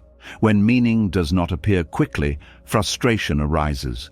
The moment is labeled as wrong, confusing, or unfair. This labeling is not neutral. It carries resistance. Resistance is felt as tension in the body and agitation in the mind. This resistance is not caused by the event itself. It is caused by the belief that the event has failed. Failed to make sense. Failed to provide clarity. Failed to meet expectation. The mind reacts as if something has gone wrong, even when life is unfolding naturally. This belief also feeds comparison. When you think moments must make sense, you compare your life to others. They seem to understand. They seem to have it figured out. You assume that peace belongs to those with answers. This assumption deepens insecurity. It creates a sense of being behind, lacking, or deficient. But those who appear certain are often just more attached to their stories. Certainty does not equal peace. Often it is the opposite. Certainty can be a defense against vulnerability. Not knowing exposes the ego. Knowing protects it. The arrogance of seeking answers also shapes spirituality. Many people approach spiritual teachings as systems to explain life. They look for frameworks that promise understanding. When they do not get the clarity they expect, they feel disappointed or betrayed. They treat wisdom as another authority that should satisfy the mind. But true wisdom does not flatter the ego. It does not promise answers to everything. It often points out the limits of understanding.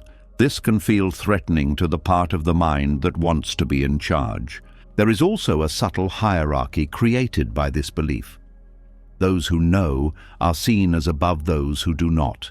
Insight becomes status. Understanding becomes identity. I am someone who sees clearly. This identity is fragile. It must be defended. When confusion appears, the ego reacts strongly because its image is threatened. This is why people often resist admitting they do not know. Not knowing feels like failure. But in reality, not knowing is closer to truth than forced understanding.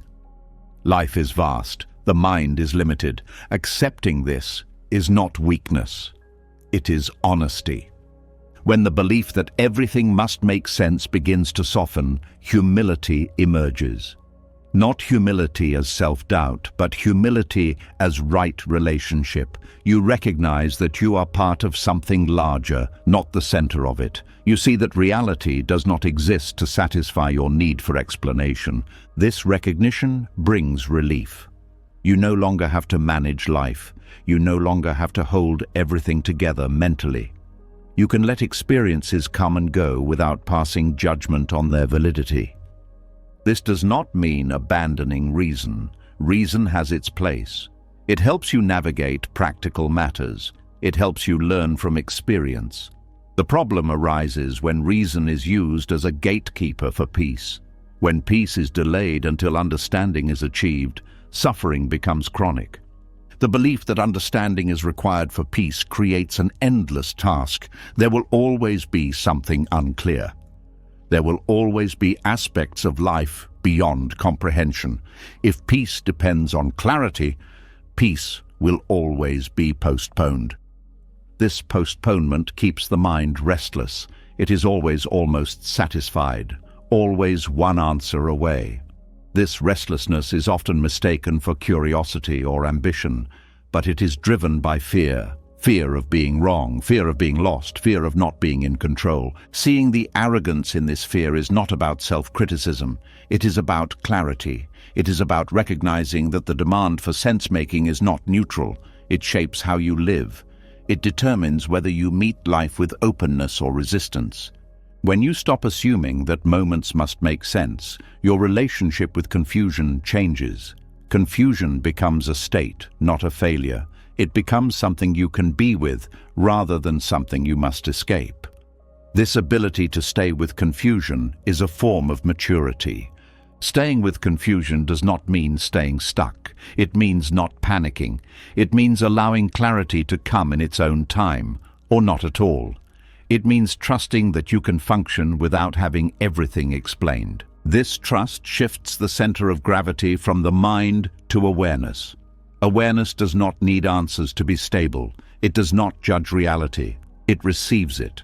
From this receiving, appropriate responses arise naturally. When awareness leads, the self no longer sits in judgment. It participates instead. It responds to what is needed without demanding justification. This participation feels lighter. There is less internal friction. The subtle arrogance of seeking answers often hides behind the idea of self-improvement. I need to understand myself better. I need to figure this out. While growth is natural, turning life into a constant project reinforces the belief that something is wrong with the present moment. The present moment does not need improvement to be real. It does not need understanding to be lived. When you see this, you stop treating life as a problem. You start treating it as a process. This process includes confusion, pain, joy, and uncertainty. None of these require explanation to exist. They arise, move, and pass. When the self stops judging them, they lose their power to disturb. This does not mean passivity. It means engagement without entitlement. You engage with life without demanding that it meet your standards of sense. You respond where you can, accept where you cannot. As this way of being settles, a deeper respect for reality develops. Reality is no longer something to conquer mentally. It is something to listen to. This listening is quiet. It does not rush to conclusions. It does not assume superiority. This respect also softens how you treat others. You stop expecting them to make sense to you all the time. You stop demanding explanations for their behavior before allowing connection. This creates space for empathy. The arrogance of seeking answers collapses when you see that life does not revolve around your understanding. This collapse is not humiliating, it is freeing. You are released from the burden of being the one who must know. In that release, peace becomes simpler. It is no longer tied to insight or clarity. It is tied to openness. You are at peace not because you understand life, but because you are no longer fighting it. This peace does not make you passive or detached. It makes you responsive without being defensive. You act from what is needed, not from what must be proven. As this humility deepens, another shift becomes possible. If the self no longer needs to judge reality, then perhaps reality can be trusted even when you internally disagree with it. Exploring how to rest in what is, without agreement or approval, opens the next layer of peace. When the need to judge reality softens, a new tension quietly appears. It is not about understanding anymore. It is not even about meaning. It is the discomfort of being with something you do not agree with. Life may be allowed to exist, but the heart still resists it. This is where the next layer of peace asks for something deeper than acceptance. It asks for trust without approval. There is a common misunderstanding that peace requires agreement. That to be at ease, you must like what is happening, support it, or believe it should be this way. This misunderstanding keeps many people stuck. They wait for their inner resistance to disappear before they allow themselves to rest. But inner resistance can exist without blocking peace. What blocks peace is the belief that resistance must disappear first. Trusting reality without agreement means recognizing that life does not need your permission to unfold, and you do not need to approve of it to remain present. This is not a moral stance. It is not about saying something is right or wrong. It is about stopping the internal struggle that says, "I cannot be at peace until this changes." Disagreement is natural. The body reacts. The heart has preferences. The mind has values. These do not disappear on a spiritual path. They are part of being human. The problem begins when disagreement turns into refusal. When the inner voice says, "This should not be happening, therefore I cannot rest." This refusal creates a constant state of tension. Even when nothing is actively wrong, the nervous system stays alert, waiting for conditions to improve. Peace is postponed. Life is treated as a temporary problem instead of a living process. Trusting reality does not mean trusting outcomes. It does not mean believing everything will work out the way you want. It means trusting that you can remain present with whatever is happening without collapsing or hardening. It is trust in your capacity to stay, not trust in circumstances. This distinction is important. Many people resist the idea of trust because they confuse it with blind optimism. They think trust means denying pain or pretending everything is okay. But trust here means something quieter and stronger. It means allowing the moment to exist without fighting it internally. You can disagree with what is happening and still be here. You can dislike the situation and still breathe. You can want change and still meet the present moment honestly. These things are not opposites. The belief that agreement is required for peace often comes from early conditioning. Many people learned that safety depended on approval. If you approved of what was happening, you were rewarded. If you resisted, you were punished. Over time, this pattern becomes internalized. The mind believes peace is only allowed when conditions are acceptable. Breaking this pattern is not easy because it feels unsafe at first. Allowing yourself to rest in a moment you dislike feels like giving up control. The mind worries that if you stop resisting, you will become passive or weak. But resistance is not the same as action. You can act without fighting reality internally. Internal fighting drains energy. It consumes attention. It narrows perception. When you stop fighting internally, you have more clarity to respond externally. Trusting reality without agreement often leads to more effective action, not less. This trust shows up first in the body. When you stop insisting that the moment should be different before you relax, the body begins to settle. Muscles release slightly. Breathing deepens. The nervous system shifts out of emergency mode. This physical settling creates mental clarity. Mental clarity does not mean liking the situation. It means seeing it clearly. Without internal resistance, you can assess what is needed. You can decide what is within your control and what is not. This discernment is often blocked by emotional struggle. Trusting reality also changes how emotions are experienced. When you allow emotions to exist without agreeing with the situation that caused them, they move more freely. Anger can be felt without becoming aggression. Sadness can be felt without becoming despair. Fear can be felt without becoming paralysis. This freedom comes from separating presence from approval. Presence says, "This is here." Approval says, "This is okay." You do not need approval to be present. Presence is enough. Many people confuse trust with surrender. They fear that trusting reality means giving up their values or boundaries. But trust does not erase discernment. It simply removes the inner war. You can say no without hatred. You can leave without bitterness. You can set boundaries without closing your heart. Trusting reality without agreement also softens the need to control others. When you stop demanding that reality makes sense to you, you stop demanding that people behave in ways that confirm your expectations. This reduces conflict. You become less reactive, more responsive. This does not mean tolerating harm. It means seeing clearly when action is needed. Without internal resistance clouding judgment, you can respond with firmness and clarity. Another aspect of this trust is learning to stay with discomfort without labeling it as intolerable. Discomfort often triggers urgency. The mind says, "This must stop now." But discomfort is not danger, it is information. When you stay with it, you learn its texture, you learn its limits, you learn that it changes. This learning builds resilience. You become less afraid of difficult states. You stop panicking when things feel off.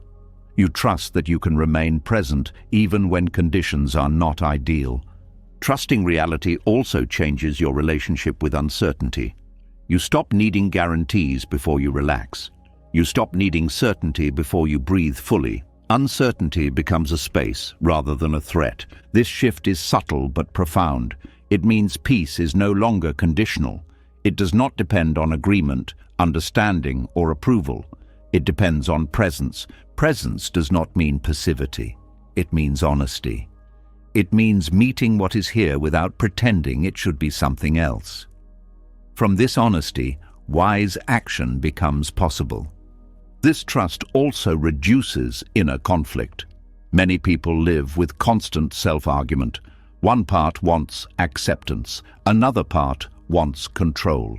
Trusting reality allows these parts to coexist without domination.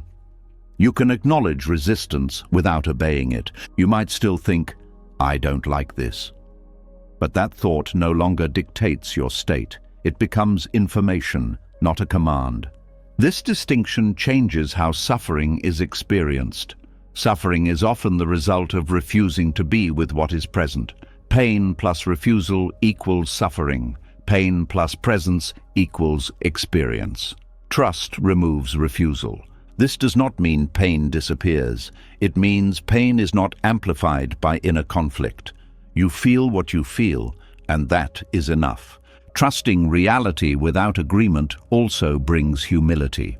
You recognize that life is larger than your preferences. This humility is not self-erasure, it is alignment. You align with the fact that reality does not revolve around your comfort. This alignment creates a sense of belonging.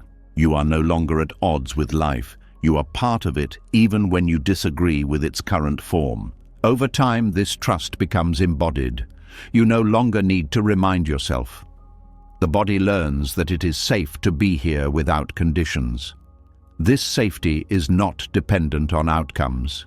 It is rooted in presence. From this place, peace feels less fragile. It does not break when things go wrong. It does not disappear when emotions arise. It remains as a quiet background, supporting whatever comes. This peace is not dramatic. It does not feel like constant happiness. It feels like steadiness, a grounded sense that you can be here without needing life to change first. As this steadiness settles, another layer of freedom becomes visible. When you no longer need agreement to rest, you may notice that the search for purpose itself begins to loosen. The question of what this is all for starts to fade, making room for a deeper, quieter meaning that does not depend on answers at all. When trust no longer depends on agreement, another habit quietly loosens its grip. The mind no longer argues with the moment, but it may still ask something softer, something almost innocent. What is this all for? This question does not feel urgent. It feels thoughtful, yet it still leans forward, still reaches beyond what is here. And when this reaching relaxes, a different kind of freedom begins to unfold. There is a deep conditioning that says life must have a purpose you can name, that moments must point somewhere, that experiences are steps toward a goal. This belief shapes how people live more than they realize. It turns the present into preparation. It turns now into a means rather than a place to rest. Purpose-seeking often feels noble. It sounds meaningful. It sounds responsible. But it also creates a quiet dissatisfaction. If this moment is only valuable because of what it leads to, then it is never enough on its own. There is always a subtle sense of waiting, of not yet arriving. Not knowing what this is for can feel unsettling at first. The mind likes direction. It likes maps. It likes to feel that effort is justified. When purpose is unclear, the ego worries that time is being wasted, that life is slipping by without reason. But this worry comes from a misunderstanding. It assumes that meaning must be assigned from the outside. It assumes that value comes from future results. When these assumptions are questioned, something surprising happens. Meaning becomes quieter, deeper, and less fragile. Purpose-seeking often pulls attention away from experience. You are present, but only partially. Part of you is here. Part of you is checking whether this moment fits into a larger plan. This split creates tension. You are never fully where you are. Releasing the need to know what this is for brings attention back home. You stop scanning the horizon for justification. You start noticing what is already happening. This noticing is not passive. It is intimate. It brings you closer to life as it is. When purpose is not demanded, moments are allowed to be simple. A conversation does not have to lead somewhere. A feeling does not have to teach a lesson. A day does not have to be productive to be lived. This simplicity feels spacious. The mind often resists this space because it cannot control it. Without purpose, there is uncertainty. Without a goal, there is openness. The ego fears openness because it cannot define itself inside it. But awareness thrives there. There is also relief in not knowing what this is for. The pressure to extract meaning drops. You no longer have to turn every experience into a lesson. Life stops feeling like a test you might fail. This does not make life meaningless. It makes meaning less forced. Meaning begins to arise naturally, not as an answer, but as a feeling of connection. You feel connected to what you are doing, even if you cannot explain why. This connection is different from purpose. Purpose is directional. Connection is present. Purpose points forward. Connection stays here. When connection is strong, purpose is not missed. Not knowing what this is for also softens fear of the future. When you are not living for a specific outcome, uncertainty loses some of its threat. You are no longer betting your peace on how things turn out. This does not mean you stop planning. It means plans no longer define your worth or your peace. You can plan and still be present. You can move forward without abandoning now. There is also a deeper honesty that emerges when purpose-seeking fades. You stop pretending that you know what life is doing. You stop creating stories about destiny or lessons to comfort yourself. This honesty is grounding. It keeps you close to reality. Reality does not always explain itself. It unfolds. When you allow unfolding without demanding explanation, you become more flexible. You respond to what is needed instead of forcing life into a narrative. This flexibility supports resilience. When things change unexpectedly, you are less shaken. You are not relying on a specific meaning to feel okay. You were present. The freedom of not knowing what this is for also changes how you relate to effort. Effort becomes an expression rather than an investment. You do things because they feel right, not because they guarantee a result.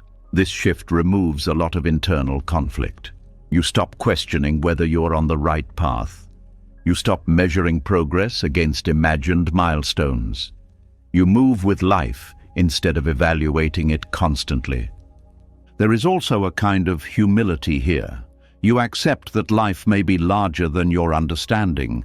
This acceptance is not resignation, it is respect. You respect that existence does not revolve around your plans. This respect brings peace because it removes entitlement. You no longer expect life to deliver a specific outcome in exchange for your effort. You engage without contract. Engaging without contract allows joy to appear more freely. Joy no longer needs to justify itself. It can be small, it can be brief, it can appear in ordinary moments. It does not have to mean anything. The same is true for sadness. Sadness does not have to be reframed as growth. It can be felt as sadness. This honesty allows emotions to move naturally. When purpose-seeking fades, time feels different. You are less rushed. You are not trying to get somewhere else. This does not slow life down. It deepens it. Depth comes from attention.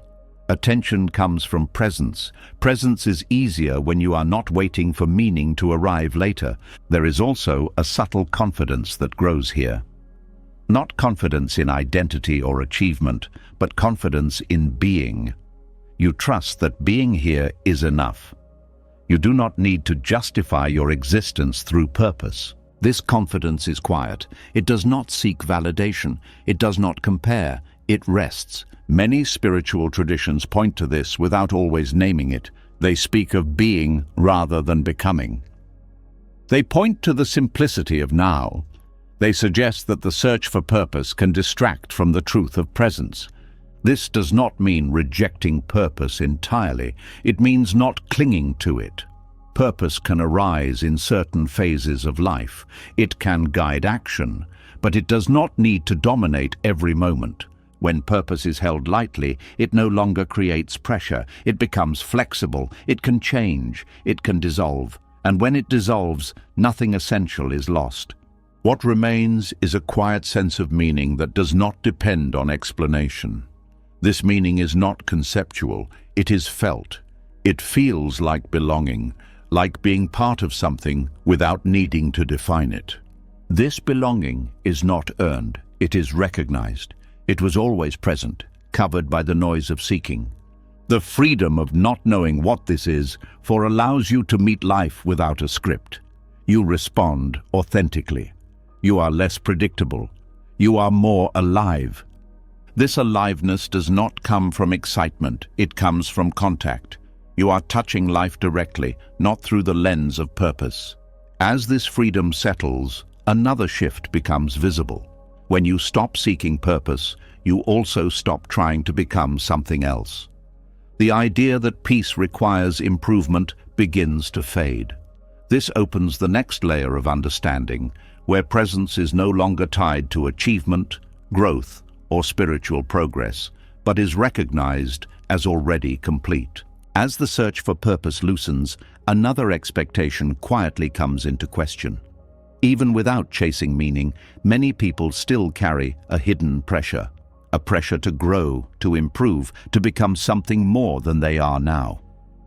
When this pressure softens, presence reveals a freedom that does not depend on progress at all.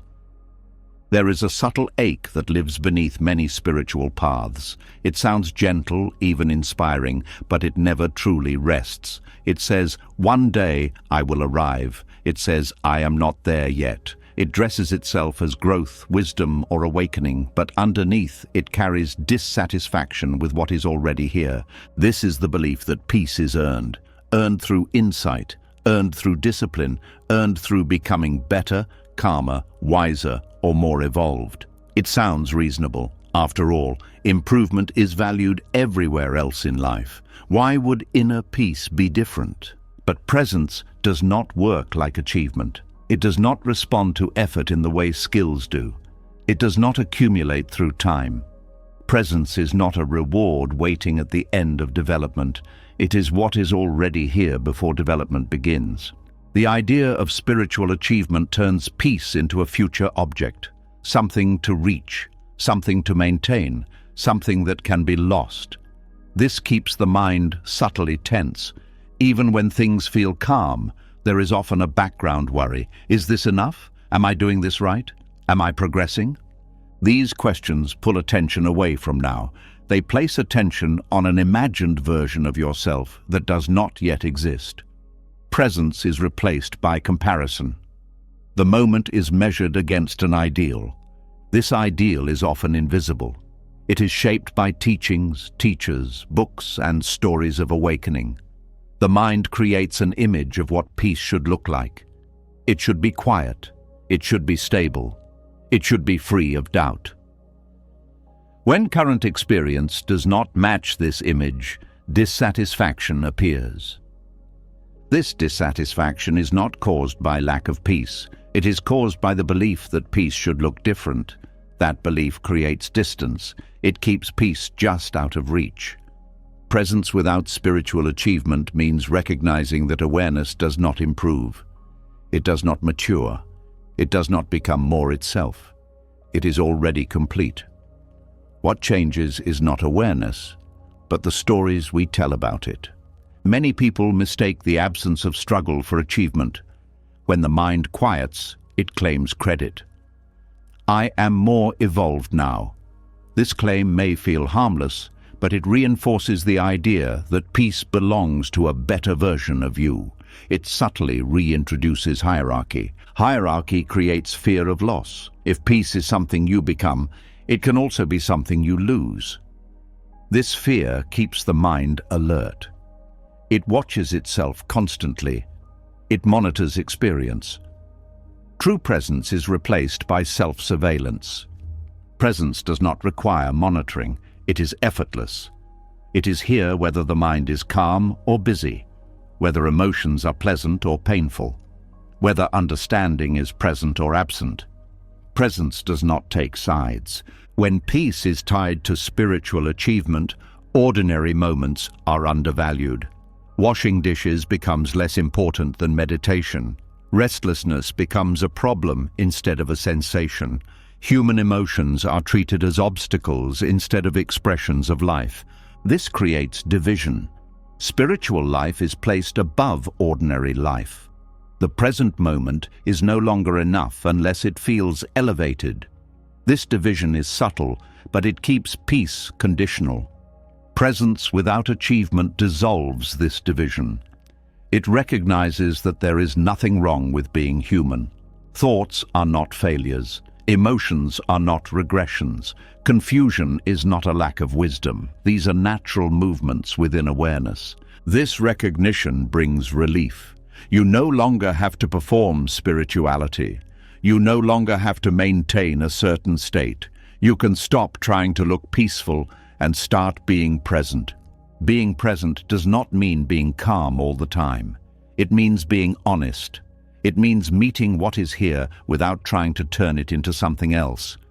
Calm may come, chaos may come, presence remains. There is also humility in this. When you stop trying to become better, you stop placing yourself above others. You stop measuring. You stop ranking experiences. This humility is not self-denial. It is equality with life. Equality with life means no moment is more sacred than another. Silence and noise are both allowed. Insight and confusion are both part of the flow.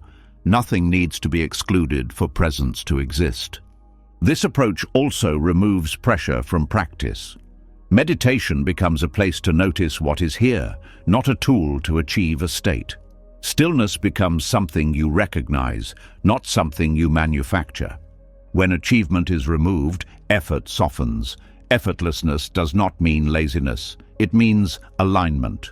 You are no longer pushing against yourself. You move with what is happening. This alignment allows deeper relaxation. The body senses that it does not need to improve to be okay. This safety settles the nervous system. When the body feels safe, presence deepens naturally. Presence without achievement also changes how you relate to teachers and teachings. You stop looking for someone to validate your progress. You stop comparing your experience to descriptions. You listen for resonance, not instruction. This does not mean rejecting guidance. It means not outsourcing your sense of completeness. You recognize that no one can give you what is already here. There is also freedom from disappointment. When peace is not a goal, it cannot be failed. When presence is not an achievement, there is nothing to lose. This freedom allows experimentation without fear. Fear often hides behind the drive to improve. Fear of being stuck, fear of being ordinary, fear of missing something important. When you see that presence does not depend on improvement, these fears lose strength. Ordinary becomes enough, not in a dull way, but in a grounded way. The present moment regains its richness. You stop overlooking it while waiting to become something else. This also restores compassion toward yourself. You stop judging your inner life. You stop labeling experiences as good or bad practice. You meet yourself as you are, not as you should be. This compassion naturally extends outward. When you stop judging your own state, you stop judging others. You see that everyone is moving through experience in their own way. There is less superiority, less comparison. Presence without achievement also reveals how the mind uses improvement as distraction. Focusing on becoming better keeps attention on the future. It avoids intimacy with now. When improvement is dropped, now becomes unavoidable. This can feel uncomfortable at first. Without the escape of becoming, you are face to face with what is here. But this discomfort is honest. It does not last forever. It opens into acceptance. Acceptance here does not mean liking everything. It means allowing everything. Allowance creates space. In that space, peace is not something added. It is something noticed. This peace is not special. That is why it is often overlooked. It does not sparkle. It does not announce itself. It feels like simplicity, like not needing to be anywhere else. The mind may resist this simplicity. It prefers complexity. It prefers effort. It prefers the story of progress. But when simplicity is trusted, effort relaxes on its own. Presence without achievement also removes the idea of spiritual failure. There is no wrong state. There is only what is present. Every state is an opportunity for awareness. This removes shame. Shame thrives on comparison and ideals. Without ideals, shame has no ground. The absence of shame creates openness. You are more willing to be honest. You are more willing to feel. You are more willing to stay. Staying is the heart of presence, not staying to get somewhere, but staying because this is where life is happening. This staying reveals that peace was never missing. It was covered by effort, by ideals, by the belief that something else was required. As this understanding settles, presence feels less fragile. It does not disappear when you are distracted. It does not vanish when emotions rise. It remains as the space in which everything appears. This space is not personal. It does not belong to a better version of you. It belongs to no one. It is simply here. From this place, life feels less like a project and more like a participation. You are not trying to become worthy of the moment. You are already inside it. As this settles, another insight naturally arises. If peace does not require achievement, then perhaps the mind's constant drive to understand is not purely spiritual, but biological. Perhaps the demand for answers is tied not to wisdom, but to survival. Exploring this reveals how deeply the nervous system shapes our need for certainty and why understanding this can bring even more ease into presence. As the pressure to become something fades, another force quietly steps into view. It is older than belief, older than philosophy, and far more influential than most people realize. Even when the mind lets go of achievement and meaning, the body may still feel restless, still alert, still searching. This is where the demand for answers is no longer mental at its root, but biological. There is a common assumption that the need to understand is a sign of intelligence or depth. But much of the time, the urgency behind questions does not come from wisdom. It comes from the nervous system trying to protect you. The body senses uncertainty, and it reacts long before the mind forms a thought. Questioning is often the nervous system speaking through language. The nervous system has one main job: keep you alive. It scans constantly for danger, instability, and unpredictability. When it detects something unfamiliar or unclear, it activates. Heart rate increases, muscles tighten, attention narrows, the body prepares to respond. This response is not logical, it is instinctive. In modern life, this activation rarely comes from physical threat. It comes from ambiguity, not knowing what is happening, not knowing what will happen next, not knowing where you stand. The nervous system treats uncertainty as potential danger. And when the body feels threatened, the mind starts asking questions. These questions sound philosophical. Why is this happening? What does this mean? What should I do? But beneath them is a simpler message. Am I safe?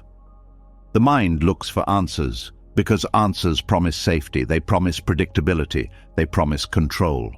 This is why the demand for answers often comes with tension. It is not calm curiosity. It is urgency. It is the body saying, "Resolve this now." When the nervous system is activated, the mind cannot rest in not knowing. It needs closure. This is also why trying to reason your way into peace often fails. You may understand intellectually that not everything needs to be explained. But if the nervous system is still activated, the urge to question returns. Peace does not arrive through insight alone. It arrives when the body feels safe. Many people misunderstand this and turn questioning into a habit of identity. They believe they are deep thinkers or seekers of truth, but much of their seeking is driven by unregulated nervous energy. The body is unsettled, and the mind is trying to fix that through explanation. This is not a personal failure. It is how biology works. The nervous system evolved to respond quickly, not wisely. It prioritizes survival over truth. When something feels off, it demands resolution, even if resolution is impossible. This is why the mind often asks the same questions repeatedly without satisfaction. The nervous system is not looking for a perfect explanation. It is looking for relief. And explanations rarely provide lasting relief when the body is still tense. Understanding this changes how you relate to your thoughts. Instead of treating every question as meaningful, you begin to see them as signals. Signals of activation. Signals that something in the body needs attention. For example, when you are tired, hungry, or overstimulated, the mind becomes more anxious. It asks more questions. It worries more. It tries harder to make sense of things. This is not because life suddenly became more complex. It is because the nervous system has less capacity. This is why practices that calm the body often reduce overthinking more effectively than mental techniques. Slow breathing, gentle movement, rest. These signals tell the nervous system that it is safe. When the body relaxes, the mind stops demanding answers. The nervous system also remembers past experiences. If uncertainty was once paired with danger, the body learns to react strongly to not knowing. Trauma, stress, and instability leave imprints. The body becomes hyper-alert. It scans constantly.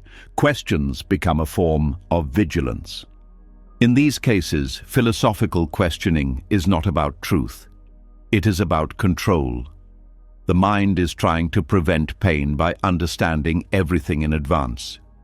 It is trying to predict and manage life, so the body does not have to feel vulnerable again. This explains why some people cannot rest even when nothing is wrong. Their nervous system is conditioned to stay alert. Silence feels unsafe. Stillness feels threatening.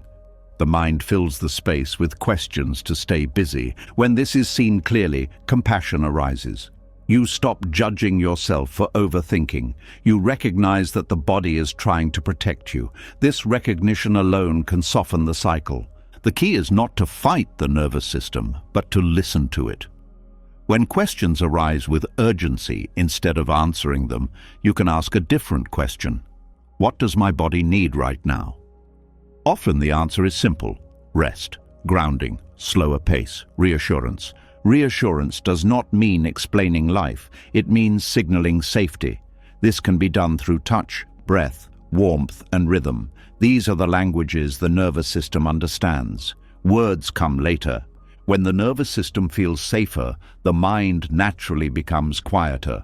Questions lose their charge. They may still appear, but they are not demanding. They do not pull you out of presence. This is why some people feel more peaceful in nature without understanding why. Nature provides steady, predictable rhythms. These rhythms calm the nervous system. When the body settles, the mind follows. Modern life often overwhelms the nervous system. Constant information, noise, speed, and uncertainty keep it activated. The mind responds by trying to make sense of everything. It becomes addicted to explanation. This addiction is not intellectual, it is physiological. The body is overstimulated, and the mind is trying to cope. Recognizing this shifts how you approach peace. Instead of chasing insight, you focus on regulation. You slow down, you create safety, you reduce unnecessary stimulation, you allow the body to settle. As the body settles, something important becomes clear. Many questions were never about truth, they were about tension. When the tension dissolves, the questions fade. This does not mean you stop thinking.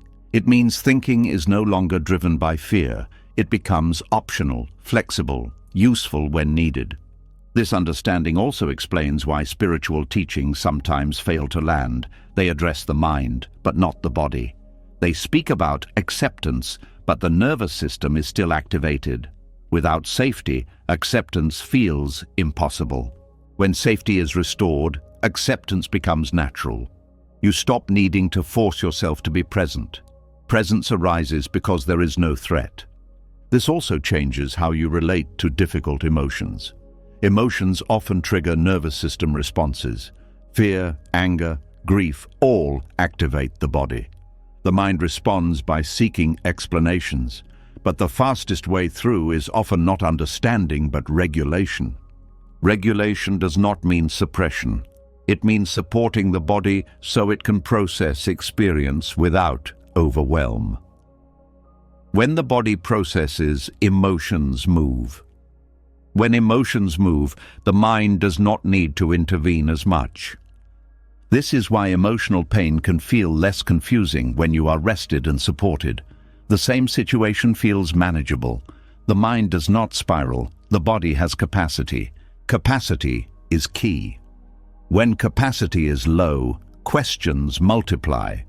When capacity is high, questions relax. Seeing questioning as a nervous system response removes shame. You stop believing that your mind is broken or obsessive. You see that it is responding to stress. This also removes the idea that peace is a mental achievement. Peace is not something you think your way into. It is something the body allows when it feels safe. This understanding brings humility. You realize that wisdom does not sit above biology. It includes it. Ignoring the body leads to spiritual bypassing. Including the body leads to integration. When you include the nervous system, peace becomes more stable. It is not dependent on constant insight. It is supported by physical regulation. This also explains why peace can disappear suddenly. A stressful event activates the nervous system and the mind returns to questioning. This is not failure, it is biology. Seeing this prevents self-judgment. Over time, as you learn to regulate rather than explain, trust deepens. You trust that not knowing is safe. You trust that you do not need answers to survive this moment.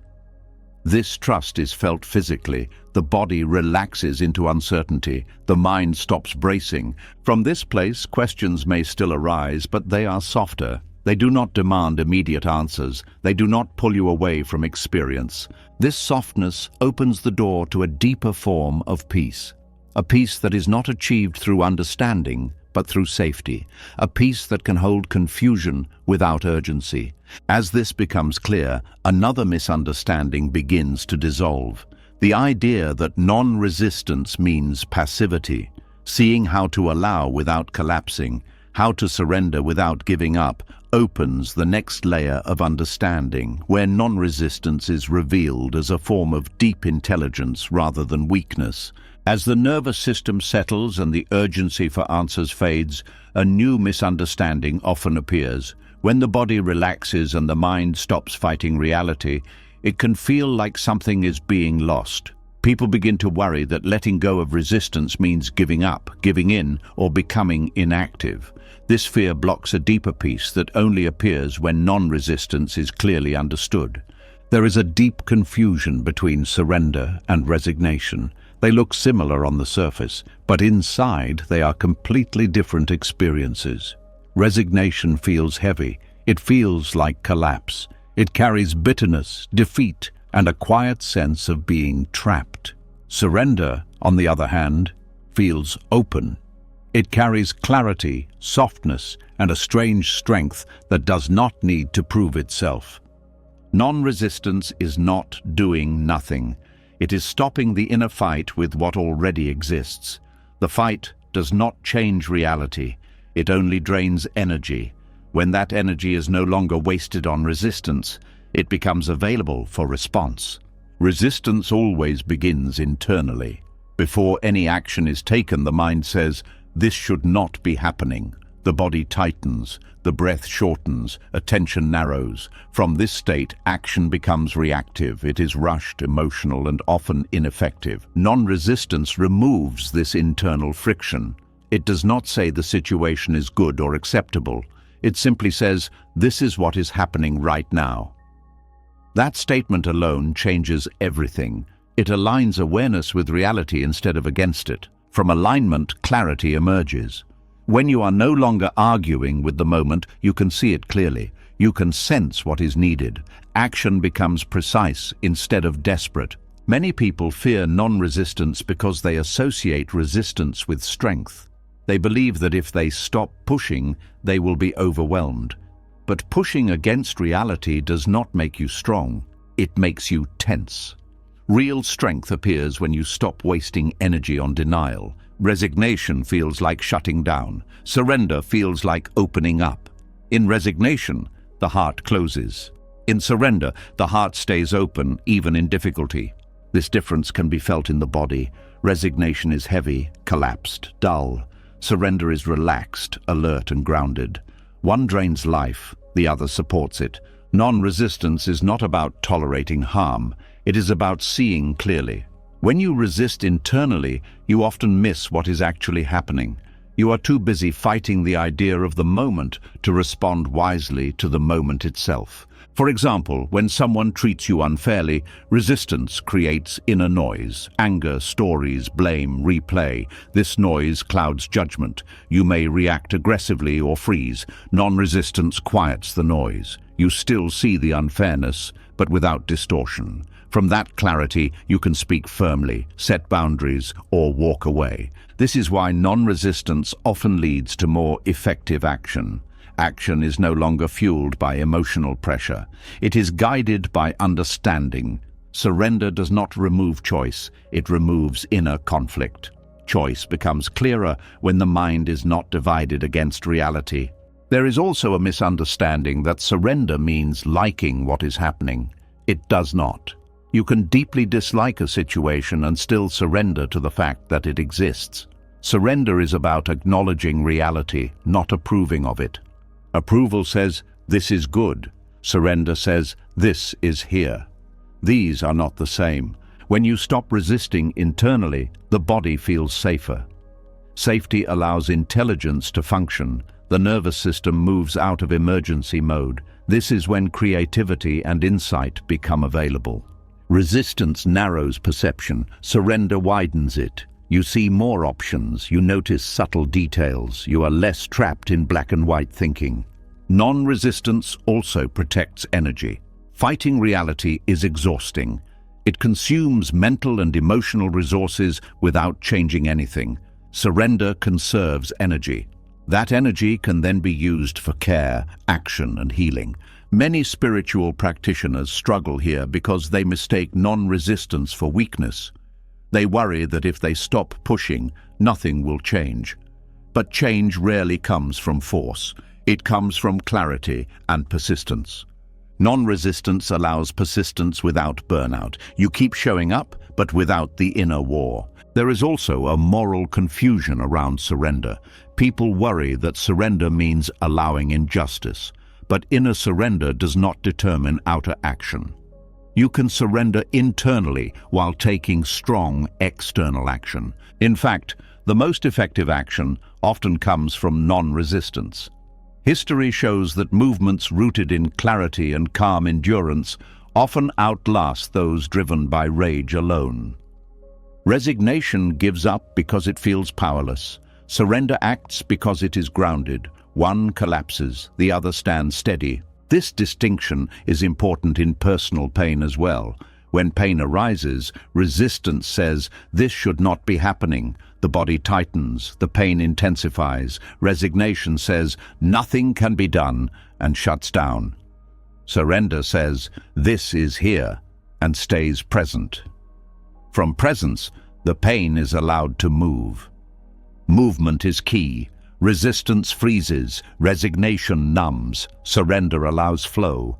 Non-resistance does not remove difficulty. It removes the second layer of suffering created by fighting difficulty. This second layer is often heavier than the first. It is made of judgment, fear, and self-attack. When this layer dissolves, the original challenge feels more manageable.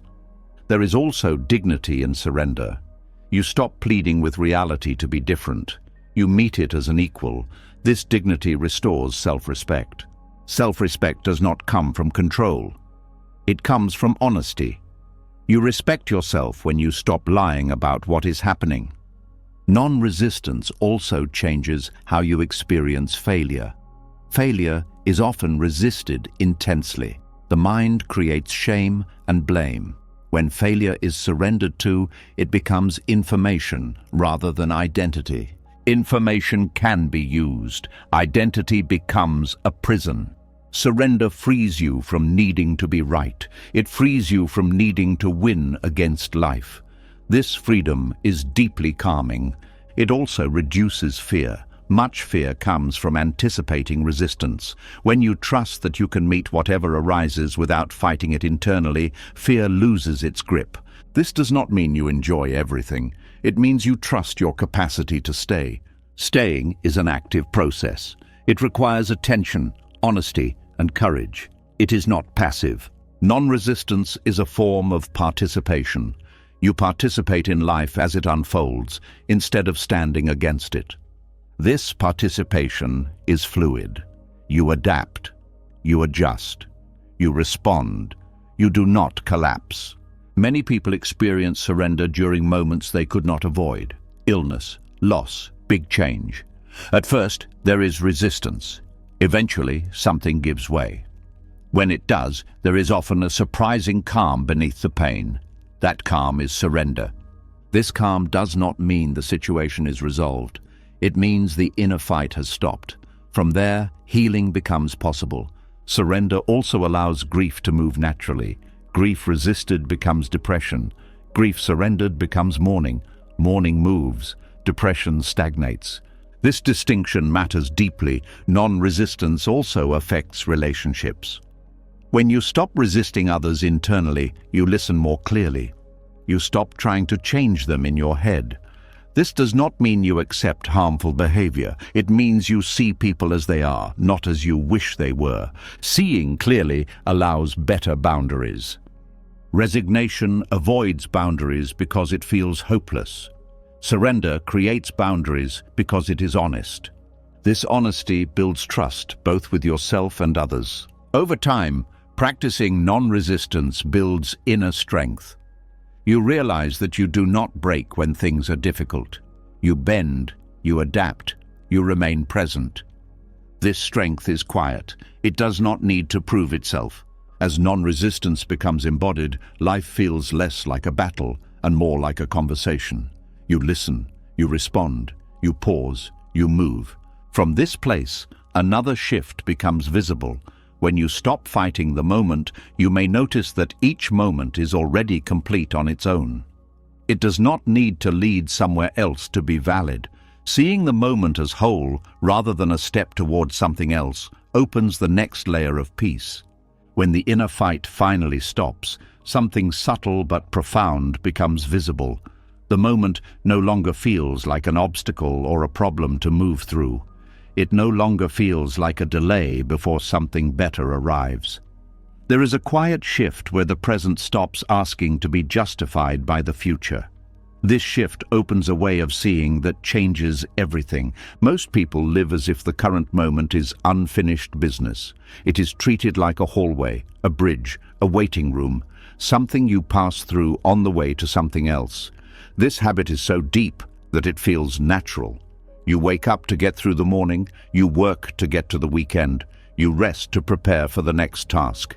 Even calm is often treated as a break before activity resumes. Seeing the moment as a complete event means recognizing that nothing is missing from now. This does not mean nothing will happen next. It means this moment does not exist only to serve the next one. It stands on its own. This way of seeing goes against conditioning. From a young age, we are taught to focus on outcomes. Finish your homework so you can relax. Learn this so you can succeed later. Improve yourself so you can be happy one day. These lessons are practical, but when they become a worldview, they steal presence. When every moment is seen as a fragment, attention is always divided. Part of you is here, part of you is ahead. This division creates restlessness. You are never fully in your life. You are always preparing for it. The idea that the moment is incomplete fuels anxiety. If now is not enough, then peace must wait. Joy must wait. Satisfaction must wait. Life becomes a constant rehearsal that never turns into the performance. Seeing the moment as complete does not mean denying continuity. Life does unfold in time. Actions have consequences, but the meaning of the moment is not dependent on what comes next. Its reality is already whole. This wholeness can be felt directly. When you stop asking what this moment leads to, attention settles. Sensation becomes clearer. Sound is just sound. Breath is just breath. There is no extra demand placed on experience. This clarity does not come from effort. It comes from dropping a habit. The habit of leaning forward. Leaning forward is subtle.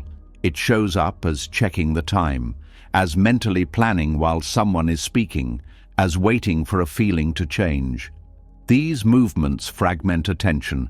They turn now into a means. When leaning forward stops, even briefly, there is relief.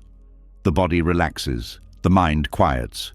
Not because something was achieved, but because something was released. Seeing the moment as whole also changes how difficulty is experienced. Pain is no longer seen as something to endure until relief arrives. It is met as a full experience in itself. This does not make pain pleasant, but it makes it honest. When pain is treated as a fragment, it is always compared to a future without pain. This comparison intensifies suffering. When pain is met as a complete event, it is allowed to exist without argument. This reduces the second layer of suffering created by resistance. The same is true for joy. Joy treated as a fragment becomes fragile. The mind tries to hold it, fearing its end. Joy treated as complete is enjoyed fully without clinging. It is allowed to come and go. This approach removes the pressure to extract value from experience. You do not have to make moments productive, meaningful, or useful. You allow them to be what they are. This allowance creates space. Space is essential for peace. When moments are treated as stepping stones, space disappears. Everything becomes tight, directional, goal-driven. When moments are complete, space opens naturally. This space is not emptiness, it is fullness without urgency. It holds whatever is present without pushing it forward. Seeing the moment as complete also changes how you relate to identity. Identity often relies on narrative, on continuity across time. When attention rests in the completeness of now, identity loosens. You are less defined by who you were or who you will be. You are simply here. This does not erase memory or responsibility. It shifts emphasis. You are no longer living primarily from story. You are living from contact. Contact is direct. It does not require interpretation. It does not need a destination. It is enough. This is why children often appear present. They are not yet conditioned to treat moments as means. They engage fully because they are not waiting for something else. Over time, this presence is trained out of us. Recovering it does not require becoming childlike. It requires unlearning the habit of postponement. Postponement often hides behind responsibility. I'll relax after this. I'll enjoy this later. These thoughts may be practical at times, but when they become constant, life becomes perpetually deferred. Seeing the moment as complete restores balance. You can still plan and act, but you are not absent while doing so. You are here while moving forward. This changes how effort feels. Effort is no longer strained. It becomes an expression of the moment rather than a means to escape it. Work done from presence feels different. It is more focused, less frantic. You are not trying to get out of now. You are engaged with it. Rest also feels different. It is not recovery for future performance. It is simply rest. The body receives it fully. Relationships shift as well. When you stop treating interactions as steps toward outcomes, you listen more deeply. You stop rushing conversations. You allow connection to happen without agenda. This does not make you passive. It makes you attentive. Seeing the moment as complete also dissolves a subtle form of greed. Greed for the next experience. Greed for improvement. Greed for resolution. When now is enough, greed relaxes. This relaxation brings contentment, not excitement, not euphoria, but a steady okayness, a sense that nothing needs to be added. This contentment is often mistaken for stagnation, but it is not stagnant. It is grounded.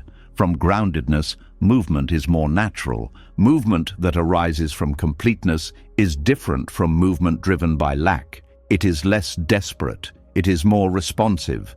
This is why creativity often flows when you are not chasing results. When the moment is complete, creativity has space to emerge.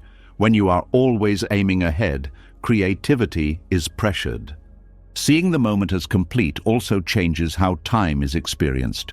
Time feels less like a race and more like a rhythm. You move with it instead of against it. This rhythm includes pauses, silence, stillness. These are no longer seen as empty gaps. They are full moments too. Many people feel uncomfortable in stillness because they treat it as waiting for something to happen. When stillness is seen as complete, discomfort fades. Stillness becomes restful rather than tense. This restfulness supports clarity. From rest, insight arises naturally, not as something you force, but as something that appears. The mind often resists this because it fears irrelevance. It worries that if moments are complete, nothing will progress. But progress does not disappear. It simply stops dominating. Progress becomes a natural unfolding rather than a demand. This shift also softens regret. When moments are treated as complete, the past is not seen as a series of failures or missed opportunities. Each moment was what it was. It does not need to justify itself now. This does not mean ignoring consequences. It means releasing the belief that life should have gone differently for you to be at peace now. Peace in this view is not the result of a perfect sequence of moments. It is the recognition of completeness in each one. This recognition does not happen all at once. It appears in glimpses, moments where you stop leaning forward, moments where now feels enough. Over time, these glimpses become more frequent. You notice when the mind starts treating the moment as a fragment. You gently return. This return is not effortful. It is a remembering that life is happening here, not later. As this way of seeing settles, another subtle pattern begins to reveal itself. Even when moments are seen as complete, the mind often fills them with commentary, a constant inner narration that keeps experience one step removed. Seeing how this narration distances you from aliveness opens the next layer of peace, where the habit of mental commentary itself begins to fall away. As the moment begins to feel whole on its own, another movement quietly reveals itself.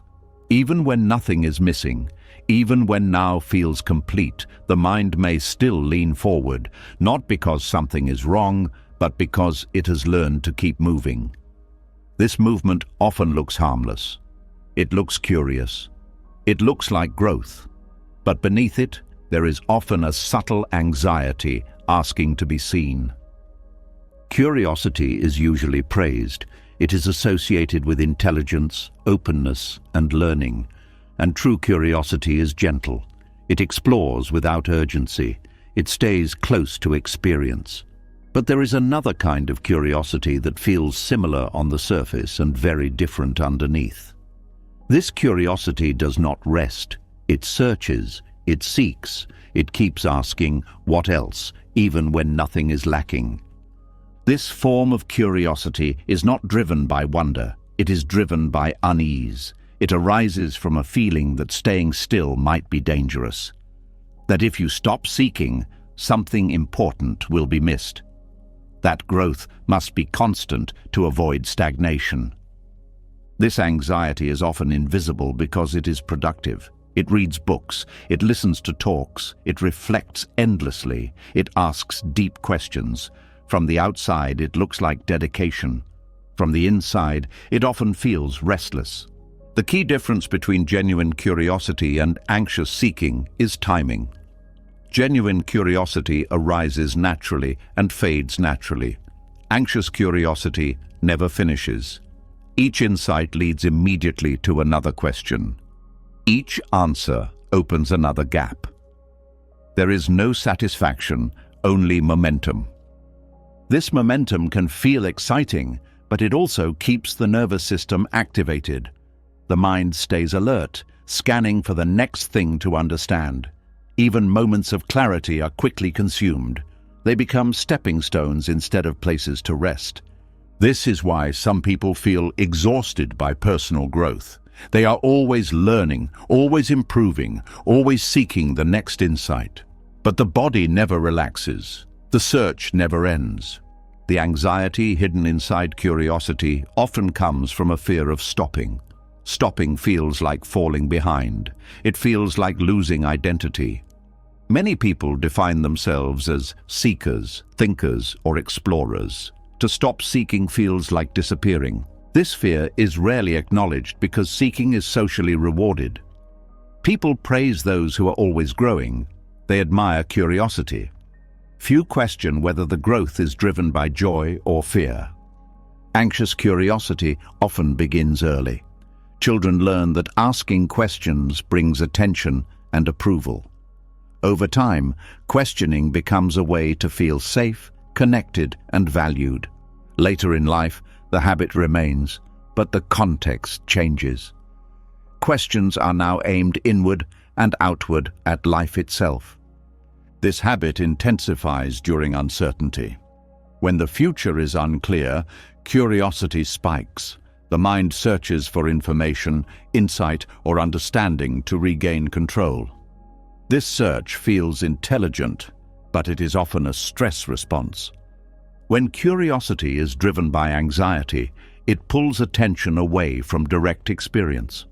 You are always learning about life instead of living it. You are always thinking about thinking. You are always reflecting instead of resting. This does not mean reflection is wrong. It means reflection can become compulsive. When it does, it stops serving clarity and starts serving fear. Fear does not always feel dramatic. It can feel like interest, like motivation, like drive. But its signature is urgency, a subtle pressure that says, keep going, don't stop. There is more you need to know. True curiosity has no pressure. It does not mind pausing. It does not fear stillness. It can stop without panic. Anxious curiosity cannot stop because stopping exposes what it has been avoiding. When seeking pauses, there is often a feeling underneath, a sense of emptiness, a sense of not knowing who you are without the search, a quiet discomfort that the search was covering. This discomfort is not a problem, it is an invitation. It points to something that wants to be felt, not solved. When curiosity slows down, presence deepens. You notice the body more, you notice the breath, you notice subtle emotions that were previously drowned out by thinking. This can feel unfamiliar because the mind was used to being busy. The anxiety hidden in curiosity also shows up in spiritual practice. People jump from technique to technique, teacher to teacher, insight to insight. Each promises something. Each is sampled briefly before moving on. The body never settles long enough to integrate. This pattern is often justified as openness. I like to explore. But exploration without rest becomes escape. You are not opening, you are avoiding. Avoiding what? Often avoiding simplicity, avoiding the quiet that reveals nothing is missing, avoiding the ordinariness of presence. Presence can feel too plain for an anxious mind. It does not offer stimulation. It does not promise progress. It does not confirm identity. For a mind used to seeking, this feels threatening. The anxious seeker believes that stopping means stagnation, but stopping is not stagnation, it is digestion. Without digestion, growth is superficial. Insights pile up without depth. Depth requires staying. Staying with one experience long enough for it to change you. Staying without searching for the next thing. This staying is what anxious curiosity resists. It wants novelty, it wants movement, it wants reassurance through change. Reassurance through change never lasts. Each new insight brings temporary relief, followed by renewed hunger. This cycle mirrors addiction. The object is different, but the pattern is the same. Seeing this pattern clearly is liberating. You stop romanticizing your restlessness. You stop confusing movement with growth. You begin to ask a different question. What am I afraid will happen if I stop seeking? Often the answer is simple and honest. I'm afraid I'll feel lost. I'm afraid I'll feel empty. I'm afraid I'll miss something important. These fears are not intellectual. They are emotional. Meeting these fears requires presence, not answers. It requires staying with the feeling of not knowing without immediately turning it into a project. This is uncomfortable at first. The mind reaches for stimulation. It wants something to chew on. When it does not get it, it complains. This is normal. If you stay, something surprising happens. The discomfort begins to soften. The need to seek relaxes. You realize that you are still here without searching. You are still alive, still aware, still connected. This realization weakens the belief that seeking is necessary for safety. Safety begins to be found in presence instead. Curiosity then changes quality. It becomes slower, quieter, more embodied. You may still ask questions, but they are not urgent. They arise from interest, not fear. This kind of curiosity does not pull you away from life. It brings you closer. You explore what is here, not what might be elsewhere. The anxiety hidden inside curiosity also affects how people consume information. Endless scrolling, endless learning, endless content. The mind keeps feeding, hoping for satisfaction. The body becomes overstimulated. When this pattern is seen, you may notice a natural desire to reduce input, not out of discipline, but out of fatigue. The system wants rest. Rest is not the opposite of curiosity. It is its ground. Without rest, curiosity becomes frantic. With rest, curiosity becomes clear. This clarity allows discernment. You no longer chase every question. You sense which ones matter and which ones are noise. Noise often sounds important. It says, you need to know this. Discernment says, you can let this pass. Letting questions pass without answering them is a skill. It feels counterintuitive. The mind believes unanswered questions are dangerous, But most questions dissolve on their own when not fed. This is especially true for questions driven by anxiety. When you stop responding to them, they lose energy. They fade like echoes. This does not make you dull or closed. It makes you selective. Your attention becomes valuable again. Attention is the currency of peace. Where it goes, energy follows. When attention is scattered by anxious curiosity, peace fragments. When attention rests, peace gathers. Gathering does not mean focusing narrowly. It means being whole. You are not split between now and later, here and elsewhere. This wholeness allows joy to appear quietly. Not the joy of discovery, but the joy of being present. This joy does not spike, it hums. Anxious curiosity often chases peak experiences. It wants transformation. It wants breakthrough. It wants something dramatic.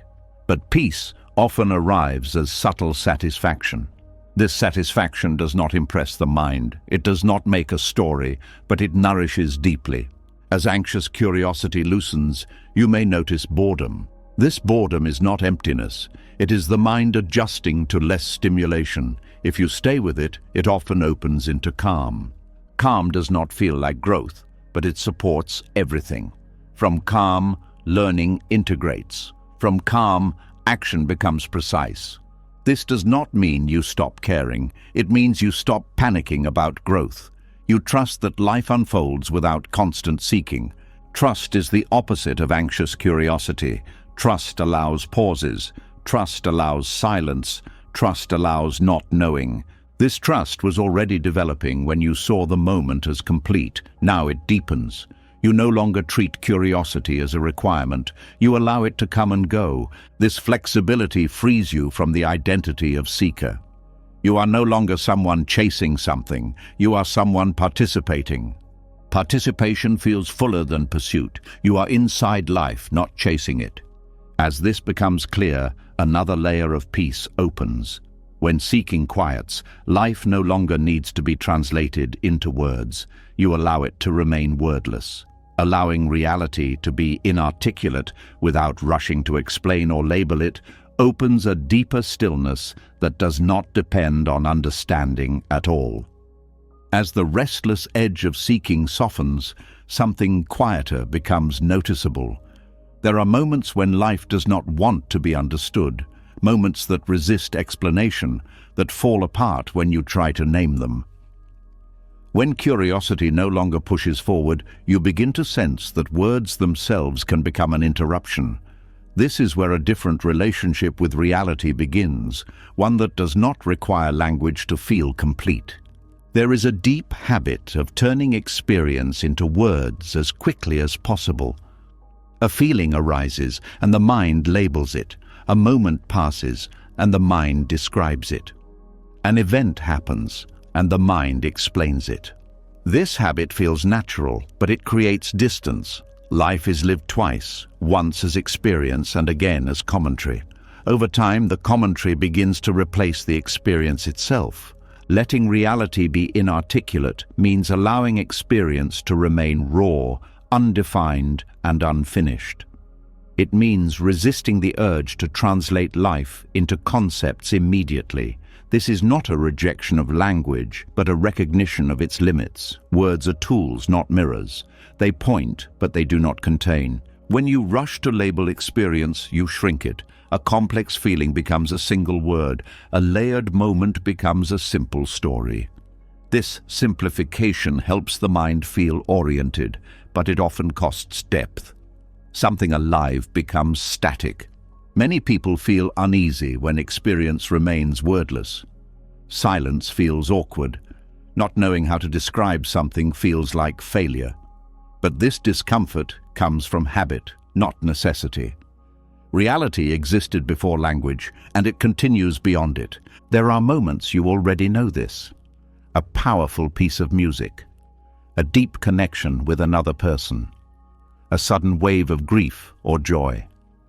When you try to describe these moments, something essential slips away. The description feels thin compared to the experience. This is not because you lack the right words. It is because words cannot hold everything. Letting life remain wordless allows it to breathe. You stop pinning it down. You stop reducing it to something manageable. You allow it to move, shift, and change without needing to be captured. This does not mean becoming vague or disconnected. It means staying close enough that words feel unnecessary, close enough that sensation, emotion, and perception speak for themselves. The urge to explain often comes from discomfort. When something feels intense, unfamiliar, or unclear, the mind tries to stabilize it with language. Naming gives a sense of control. Explanation gives a sense of closure, but closure is not always what is needed. Sometimes openness is more honest. When you allow reality to remain inarticulate, you give yourself permission not to know. This permission is deeply calming. It removes the pressure to be clear, to be certain, to be articulate. You no longer have to present your life as a coherent story. This is especially important with inner experience. Emotions do not always arrive with clear definitions. They blend, overlap, and contradict. When you label them too quickly, you impose order that may not fit. This can create confusion instead of clarity. Staying with the felt sense of an emotion without naming it allows it to unfold naturally. You notice where it lives in the body. You notice how it changes. You notice when it fades. This direct contact often resolves more than analysis ever could. Letting reality be inarticulate also changes how you listen to others.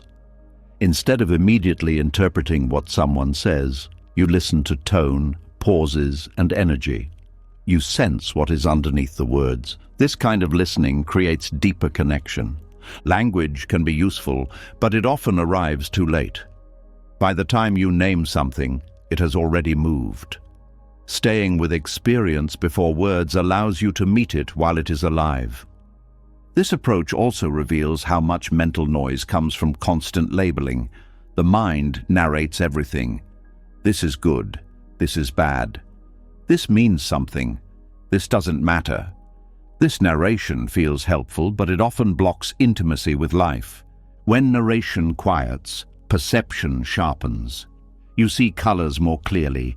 You hear sounds more distinctly. You feel sensations more fully. Life becomes vivid, not because it is more exciting, but because nothing is standing between you and it. There is also humility in letting reality remain inarticulate. You accept that not everything can be captured by thought. You accept that your understanding is partial.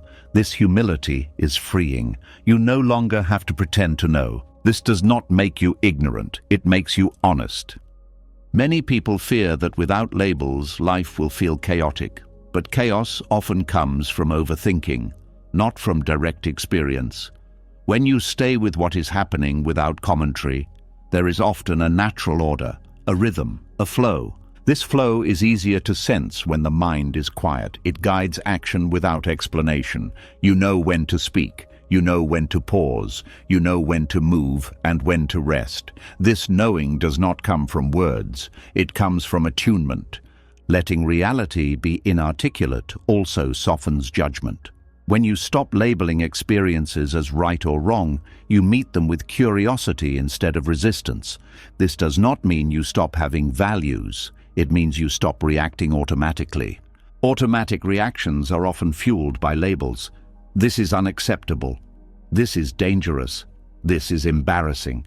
When labels soften, reactions slow. You gain space to respond wisely. This space is where peace lives, not in explanations, but in openness. There is also a creative dimension to this.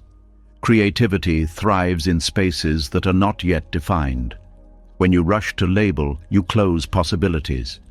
When you allow ambiguity, new responses emerge. This is why many artists and thinkers value silence. Silence allows ideas to gestate without pressure. It allows insight to arise without being forced. In daily life, letting reality be inarticulate can feel strange at first. You may notice the urge to describe your experience internally. You may feel restless when you do not do so. This restlessness is a habit loosening. If you stay with it, it often dissolves. As it dissolves, a quiet enjoyment appears. Not excitement, but appreciation. You are present without needing to say anything about it. This enjoyment does not need to be shared or explained. It is enough to feel it. This also changes how you relate to problems. Problems are often created by language. A situation becomes a problem when it is labeled as one. When you stay with the raw facts without interpretation, the situation may still require action, but it feels less overwhelming. You see what needs to be done without dramatizing it. Action becomes simple. Letting reality be inarticulate also changes how you experience silence. Silence is no longer empty or awkward. It becomes full. It holds presence, awareness, and connection. In silence, you are not waiting for words. You are resting in being. This rest is not passive, it is alert and alive. You are aware without effort. This awareness does not need to comment on itself. It does not need to announce its presence. It simply is. Over time, you may notice that words begin to feel heavier, not because they are bad, but because you no longer rely on them for grounding. You use them when needed, and you release them when they are not. This flexibility brings ease. You are not trapped in thought. You are not rejecting thought either. You are free to move between silence and language. This freedom allows deeper communication. When you do speak, words come from experience, not from habit. They are simpler, more precise, less defensive. Letting reality remain wordless also supports acceptance. Acceptance does not require explanation. It requires presence. When you are present, you do not need to convince yourself that things are okay. You simply meet them. This meeting can include discomfort. It can include uncertainty. But it does not include argument. Argument requires language. Presence does not. This does not mean becoming mute or withdrawn. It means knowing when words help and when they hinder. Many conflicts are fueled by premature interpretation. When you allow a moment to remain undefined, conflict often softens. Misunderstandings dissolve before they harden. This is especially true internally. When you stop explaining yourself to yourself, you stop reinforcing patterns. You allow new responses to emerge. This emergence feels natural. It does not need justification. As this way of being settles, peace feels less fragile. It is not tied to understanding or expression. It is tied to openness. Openness does not mean exposure without boundaries. It means receptivity without judgment. From this openness, life feels closer. You are no longer watching it through words. You are touching it directly. This directness is simple. That simplicity is often mistaken for emptiness, but it is full of sensation, full of awareness, full of presence. As you become more comfortable letting reality be inarticulate, another shift becomes possible. You begin to notice that peace does not disappear when confusion arises. It does not require certainty or stability. It can survive not knowing. Exploring this reveals a peace that remains even when clarity is absent, a peace that does not depend on comfort at all. As words loosen their grip and reality is allowed to remain undefined, something unexpected becomes clear. Confusion does not automatically destroy peace. In fact, confusion only feels threatening when peace is tied to certainty. When peace is no longer dependent on clarity, a deeper steadiness begins to show itself, one that does not collapse when answers disappear. Most people believe peace comes after things settle, after emotions calm down, after life makes sense, after uncertainty resolves. This belief turns peace into a fragile state that depends on conditions. The moment those conditions change, peace disappears. What remains is anxiety, tension, and the feeling of being lost. But there is another kind of peace, a quieter one. It does not announce itself with calm emotions or clear thoughts. It does not require stability. It does not wait for confusion to end. It exists underneath all of it. This peace survives confusion because it is not built from understanding, it is built from presence. Presence does not need certainty to function. It does not need emotional comfort to remain. It only needs honesty. Confusion feels uncomfortable because the mind equates not knowing with danger. When things are unclear, the nervous system tightens, thoughts race, the body prepares for threat. This reaction is learned and automatic, but it does not mean something is wrong. Confusion is simply a state where the old map no longer fits. It means life is changing faster than the mind can categorize. This is not failure, it is transition. Peace that survives confusion allows this transition without panic. It does not try to force clarity. It does not rush to rebuild certainty. It stays. Staying with confusion requires trust. Not trust that things will turn out well, but trust that you can remain present without knowing. This trust is felt in the body as softness rather than tension. When peace depends on certainty, confusion feels unbearable. The mind keeps searching for answers to regain control. This searching creates more noise, more confusion, more exhaustion. Peace is postponed. When peace is independent of certainty, confusion becomes workable. You do not need to resolve it immediately. You do not need to escape it. You allow it to exist while you stay connected.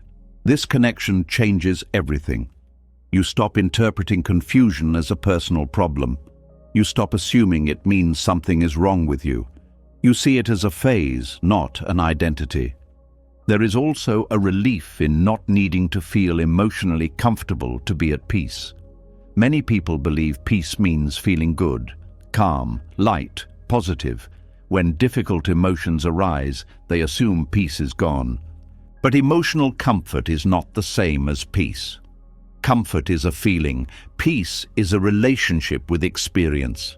You can be uncomfortable and still at peace. You can feel grief, fear, or anger without losing your ground. This does not mean suppressing emotions. It means not making them enemies. You allow them to move without interpreting them as threats to your well-being. Peace that survives confusion is not numb. It feels deeply. But it does not collapse into reaction. It holds space. This kind of peace often feels subtle at first. It does not feel like relief. It feels like steadiness, a sense that you are still here even when things are unclear. This steadiness is often overlooked because it does not match expectations. People look for peace as an emotional high. When they do not find it, they assume it is absent. But peace is often quiet. Quiet does not mean weak, it means unshaken. When confusion arises, you may notice the urge to fix it, to understand it, to talk it out, to think it through. These impulses are natural, but peace does not depend on satisfying them. You can allow the urge to fix confusion without acting on it immediately. You can feel the discomfort without turning it into a project. This restraint is not avoidance, it is wisdom. Wisdom here is knowing when clarity is needed and when presence is enough. Many situations do not require immediate understanding. They require patience. Patience is often misunderstood as waiting passively. In reality, patience is active presence without interference. It is staying with what is unfolding without forcing it to resolve. This patience allows clarity to arise organically. When the mind stops pushing, insight often comes later, in a quieter form. But even if it does not, peace remains. This is the key difference. Peace that survives confusion does not depend on insight. Insight may come or go. Peace stays. This kind of peace is deeply stabilizing. It allows you to move through life's uncertain phases without losing yourself. You may feel disoriented, but you are not destroyed by it.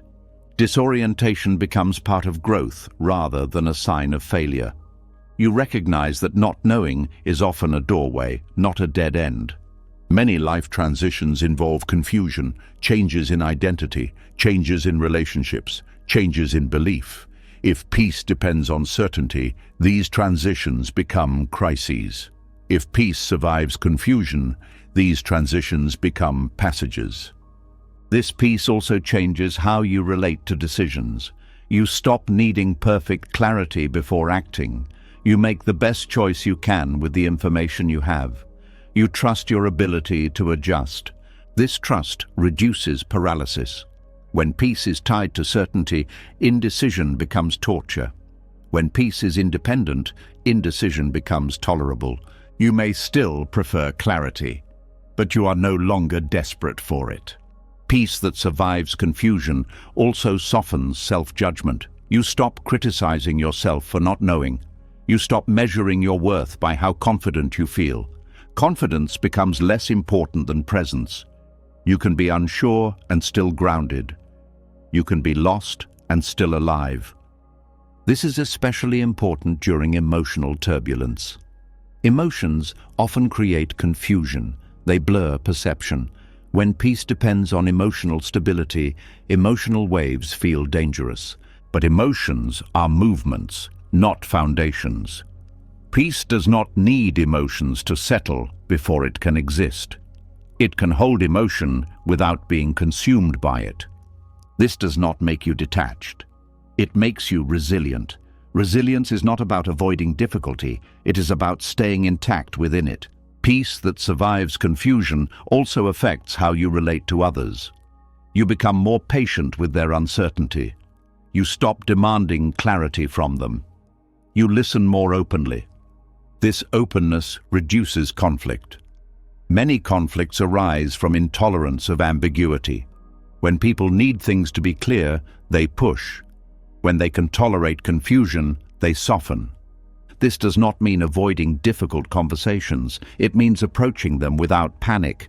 Peace in confusion allows you to speak honestly without needing immediate resolution. You can say, "I don't know yet." You can say, "This is unclear." These statements become expressions of presence rather than weakness.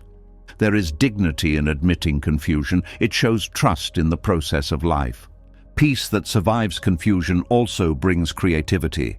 When certainty drops, new possibilities appear. The mind is less constrained. You explore without fear of being wrong. Fear of being wrong often comes from tying peace to correctness. When peace does not depend on being right, exploration becomes playful. This playfulness does not mean carelessness, it means openness. Open systems adapt better than rigid ones. Peace that survives confusion allows adaptation. Over time, this peace becomes familiar. You stop bracing against uncertainty. You stop needing reassurance. You settle into the understanding that confusion is not an emergency. This settling does not make life predictable. It makes you adaptable. Adaptability is more valuable than certainty. Certainty breaks when conditions change. Adaptability flows. This peace is not dramatic. It does not remove all discomfort, but it removes panic. It removes the sense that something must be fixed immediately. From this place, life feels more navigable.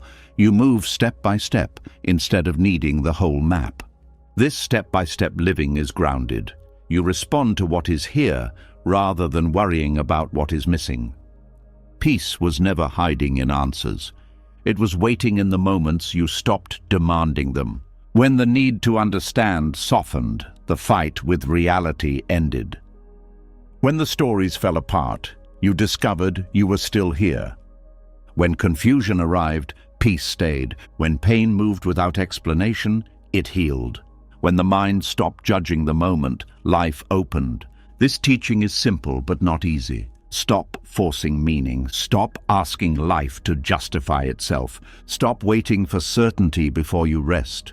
Peace does not come from knowing. It appears when you stop demanding answers from the moment. If something in this journey touched you, leave a comment below and write, "I choose peace over answers." I read every comment and your words matter here. And if this kind of teaching helps you slow down, breathe, and see life more clearly, subscribe to the channel and turn on notifications, so these reminders find you when you need them most. Thank you for being here. Until next time, stay present.